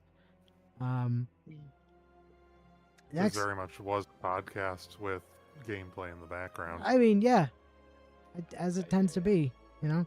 Um, Next week is kind of a question mark right now. We don't really have anything planned and on deck. I don't know if I'll have finished my Expedition 33 run to where I'm ready to go New Game Plus by next Thursday. If so, it could be that. If not, if you do, I want to suggest 2 different builds for you to consider for the new run. Well, both I mean, for my L. Well, my L's probably sitting out the next run. To be fair, apart from but when you do use her though, there is a Tank Mael build that looked like it'd be really fun to play. It's one of the things that you play to not have to dodge or parry throughout the game. But there's also a support build, which I believe New Game Plus you get to carry over like all of your equipment and all that shit. So as long as you have it now, you'll be good for it. Yep. But she has a weapon called Yevarum, which I can't. Well, that's what I'm using. That's the weapon I'm currently using on her for my damage build. Oh, okay, then yeah. But you play her as support though, so you put shield on your allies. She already does that. Oh yeah, I know. But like the first effect is applying shell applies shield. On applying shields, also give AP, and then upon switching to virtuoso stance, double all shields. Yep. So like, I was just saying, play her more as a support, where you do a whole bunch of shield and buff application because she has some other stuff for that as well. And then your other 2 people in the party get to go, hey, I have shields. I'm going to play with the skill that says I lose all of my shields on a singular hit, but while I have a shield, I do a fuck ton more damage. Oh, I've got that skill on my L right now. Yeah, I know. It's part of the damage build, yeah. I mean, the thing is, I'm mostly doing what you're saying already. Like, she's already giving everybody fuck tons of shields. She's just also nuking everything. Yeah. As you said, she's literally a god. She can do whatever the fuck she wants. Mm-hmm. Like, there is also a fun burn build for her, but yes, you're already not going to be using her for most of your playthrough, second playthrough. Anyway, I think the burn build was pretty much like when I was doing the Gestural Arena early on. The burn build was what I was running, because like at that point I was mainlining the sword that was like on you critical on any criticals apply burn, and then she was on last stand critical, and so she was just. Every time she hit anything, it was just like, hey, you're getting burned. Hey, you're getting burned. Hey, you're getting burned. Mm-hmm. It was very funny. Oh, this is the Verso weapon I was thinking of. Contorso. Level 20 triggers a lightning strike on critical hits. Yes. Mm-hmm. Yeah, that weapon, for whatever reason, let you farm double Lumina off that fight. I believe that's the one you buy off of the vendor at the end of Renoir's drafts. Is it? Okay. Yeah, it's the same place where you got Yevarum for Mael. Yeah. Okay. Oh, yeah. Yeah. The reality situation is new playthrough is probably going to be just the Elemental Genesis like turn 1 and Elemental Genesis spam featuring Monoko and CL. Because like I'm not gonna need Verso to be there to build up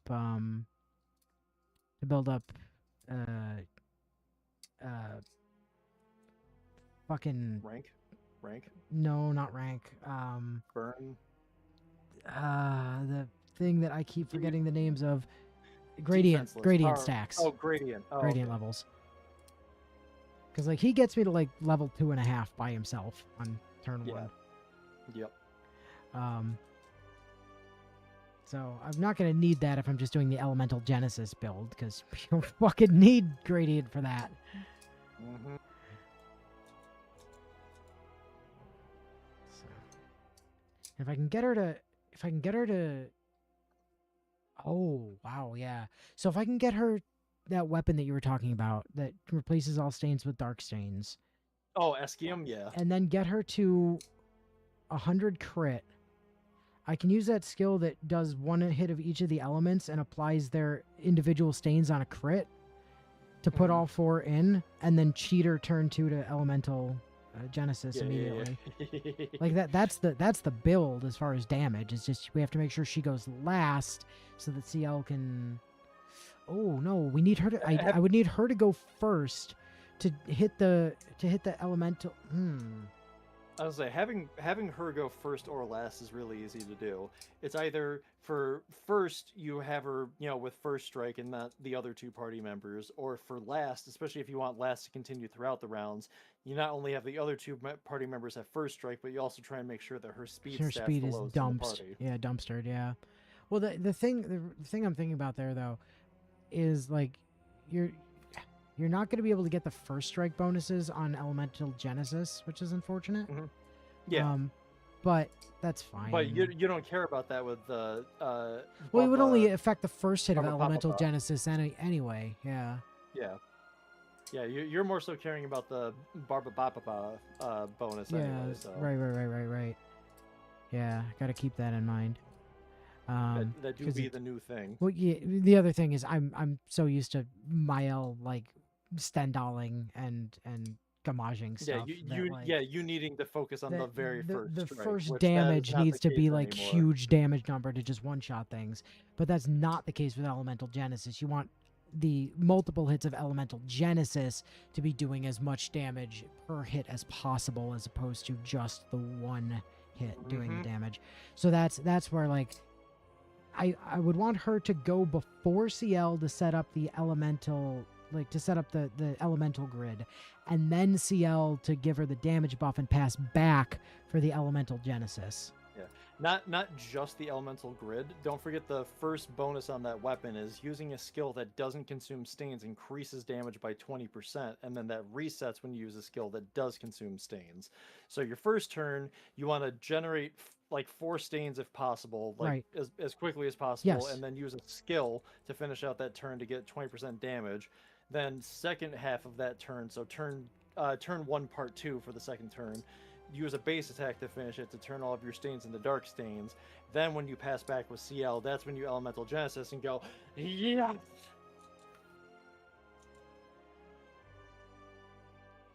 So what I'm trying to figure, so the basic attack is what triggers the stains to become dark stains. Yes. Okay. Base attack changes all current stains into dark stains. So you do need 2 turns in a row with her then, because you need 1 turn to cast the skill to give you the stains. Yep. Then you need another skill to use the basic attack. Yep.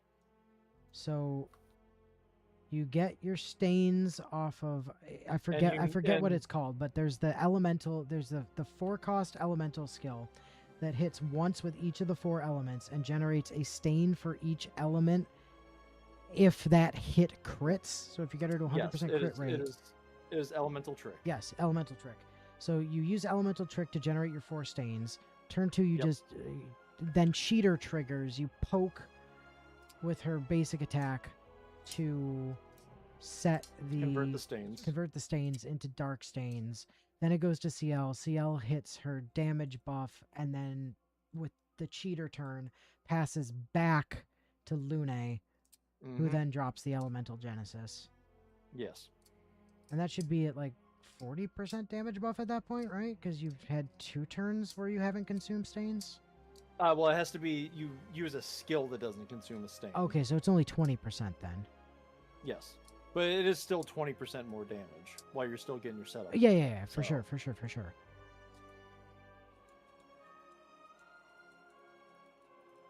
Like unless there's a way to get her to trigger a shortcut so you get 3 turns in a row and you do like Elemental Trick twice and then finish out with a base attack. I think but... everybody has some kind of skill that like does something to like reduce, because I know I saw Verso has a skill that like reduces his health to 1 and gives him bonuses.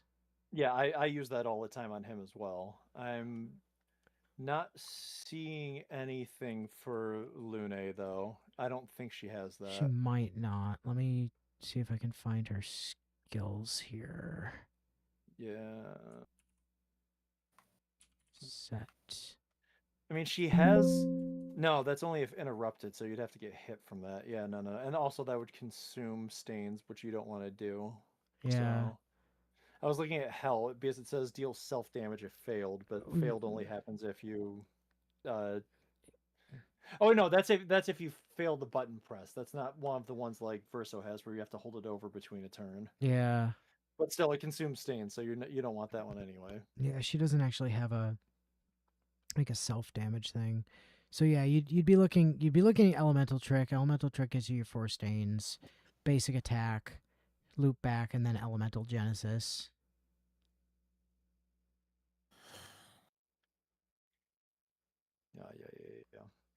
Yeah.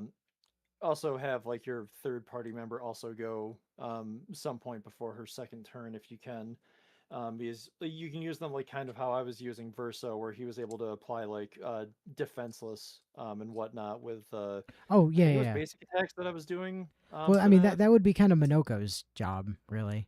Yeah. So you do that kind of application, so their defenses are even lower, so she hits harder. Yeah, And also make sure that like she's equipped with like defenseless increases its debuff by like 30% or wherever that one is, or I think that's DLC stuff. You might not have gotten that yet, but there's a couple of pictos that like increase the benefit from powerful and like increase the debuff from defenseless and some other stuff like that. oh no, So I do have some of those. Yeah, okay, so those were base game. Okay. yeah, I know what you're talking about. Yeah. Um.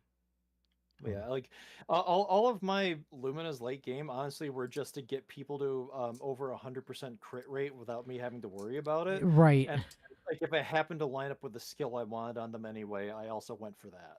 Yeah. No, that. Other other than that, it's just hey, I have Lumina to equip the skills that I I want. mean, my So my cool. build was basically just uh agility, defense, luck, because that just Yeah. gives you all of the crit rate anyway. Yep. All all And it all of looks my like party have agility, weapons defense, equipped that luck is focus on also agility and going to be defense. the correct answer for S scheme as well, because it's agility and defense scaling. Yeah. See, so if you just have the Luminas or the Pictos equipped that get your crit to 100, it's better to go into might instead of luck. I mean, fair.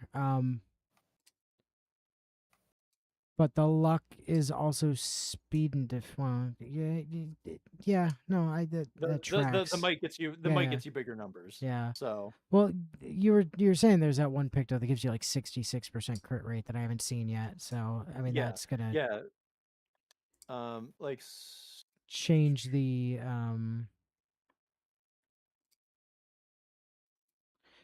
yeah, every single one of my party members, their weapons do have one of their two main stats as agility, so that helps. So like it doesn't have to be like big numbers on everything. Like CL, her Pictos give 18%, 34%, and 16%.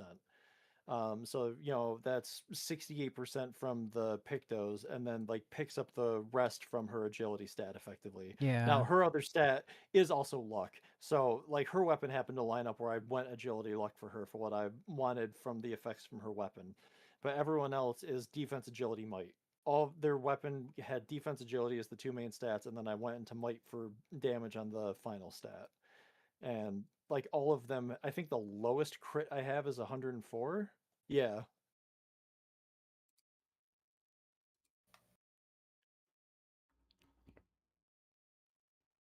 Yeah.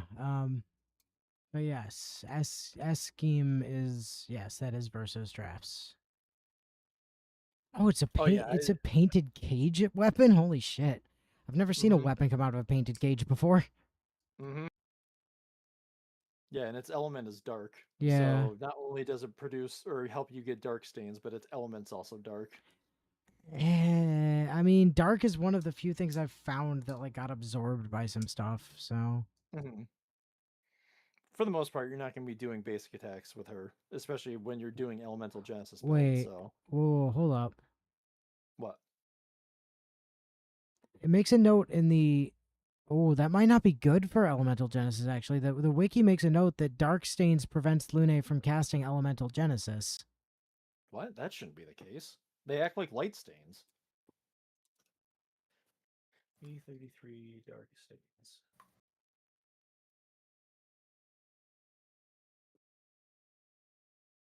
I don't want just stains in general. I specifically want to know about dark stains. And these are just questions about stains.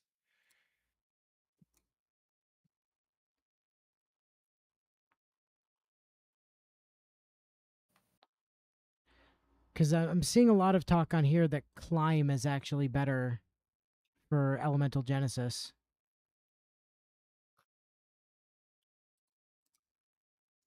What the hell's climb? It's gotten from beating the revamped Clea in Endless Tower. Oh, is that the one that generates light stains It and does? No, damage can't be reduced, blocked, or absorbed by elemental affinities. And at level 4, level 10, Ethereal Sword deals light damage on any damage dealt with skills. Do I not have this one? And on level 20, starting a turn with 1 earth, 1 fire, 1 ice, and 1 lightning stain doubles damage dealt this turn. What's the first letter of it? C. Okay, that's what I thought. Yeah, I don't have that one. Well, you probably haven't beaten Super Clea in the Endless Tower. That was DLC oh shit, stuff. yeah, I haven't gone to Super Tower yet. Yep, you're right. Okay. But yeah, it does seem like it does seem like that would actually be the better option if dark stains aren't if dark stains don't actually work for it. So that'd be something I'd have to test. Because otherwise, like they're indicating that if you're using that, you would want to go lightning dance instead of elemental genesis.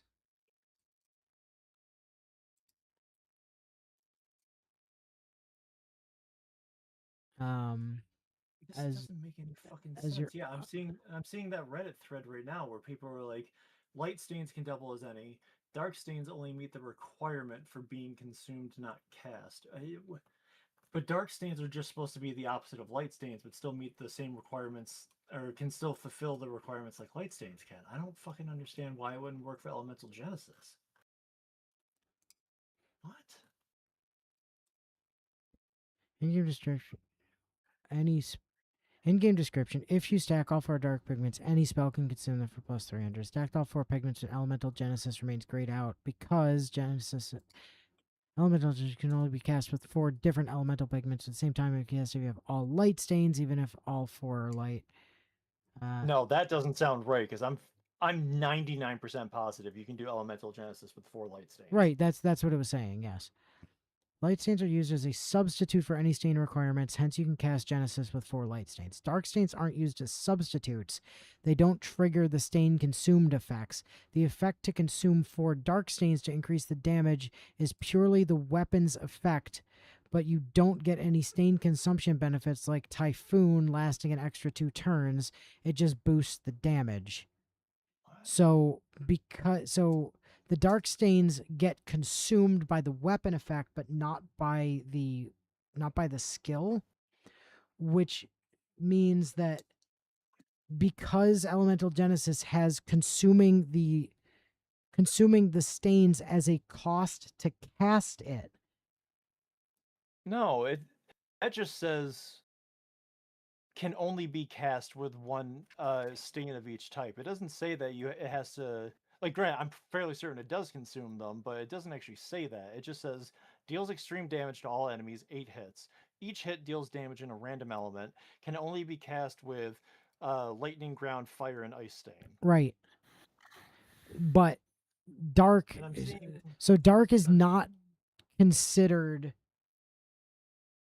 It's not considered a light stain. Is what the problem is here.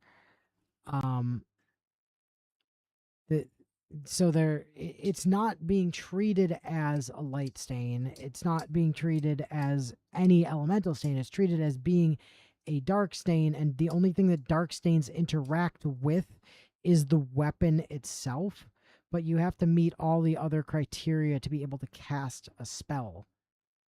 So because elemental genesis says you have to have all 4 different elemental stains, and the light pigments act as all the elemental stains and can fill in for any missing one, that enables the casting of elemental genesis with 4 light stains.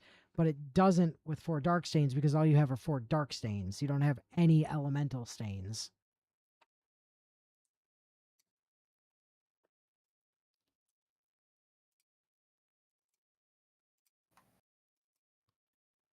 Yeah. So that's unfortunate for like that purpose. Like Eskim, great weapon, yes, very good for like lightning dance. Not so great for elemental genesis.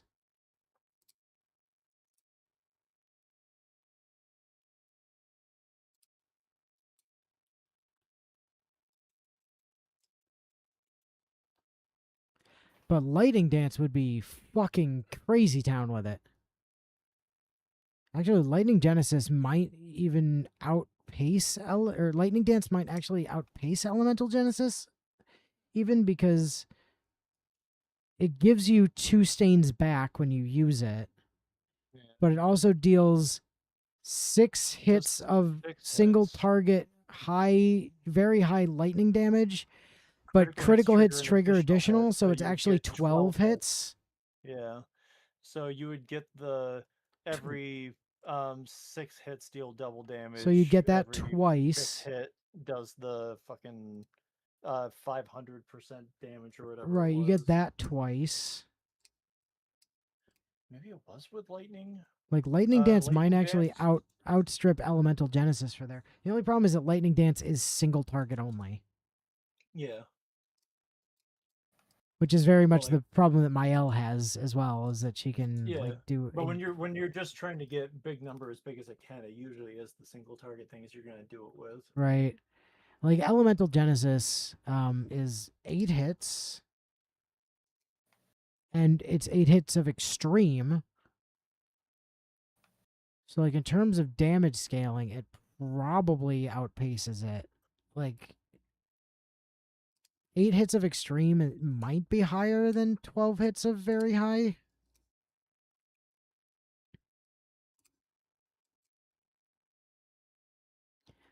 You'd effectively have to be carrying around like 2 weapons and know what fights you were going into and whether you need single or AoE. Because if you needed AoE, you'd want to be on climb, and if you were doing single target, you'd want to be on Eskim. I don't know. Stuff to figure out later. Yeah. Before we end up like insanely over time. I mean, we already Well, are. we would never do that. I don't know Never. what you're talking about. Not even once. Never, never. All right. Well, I'm gonna call it here until next week, whatever next week brings. So, till then. You're Goodbye. laters.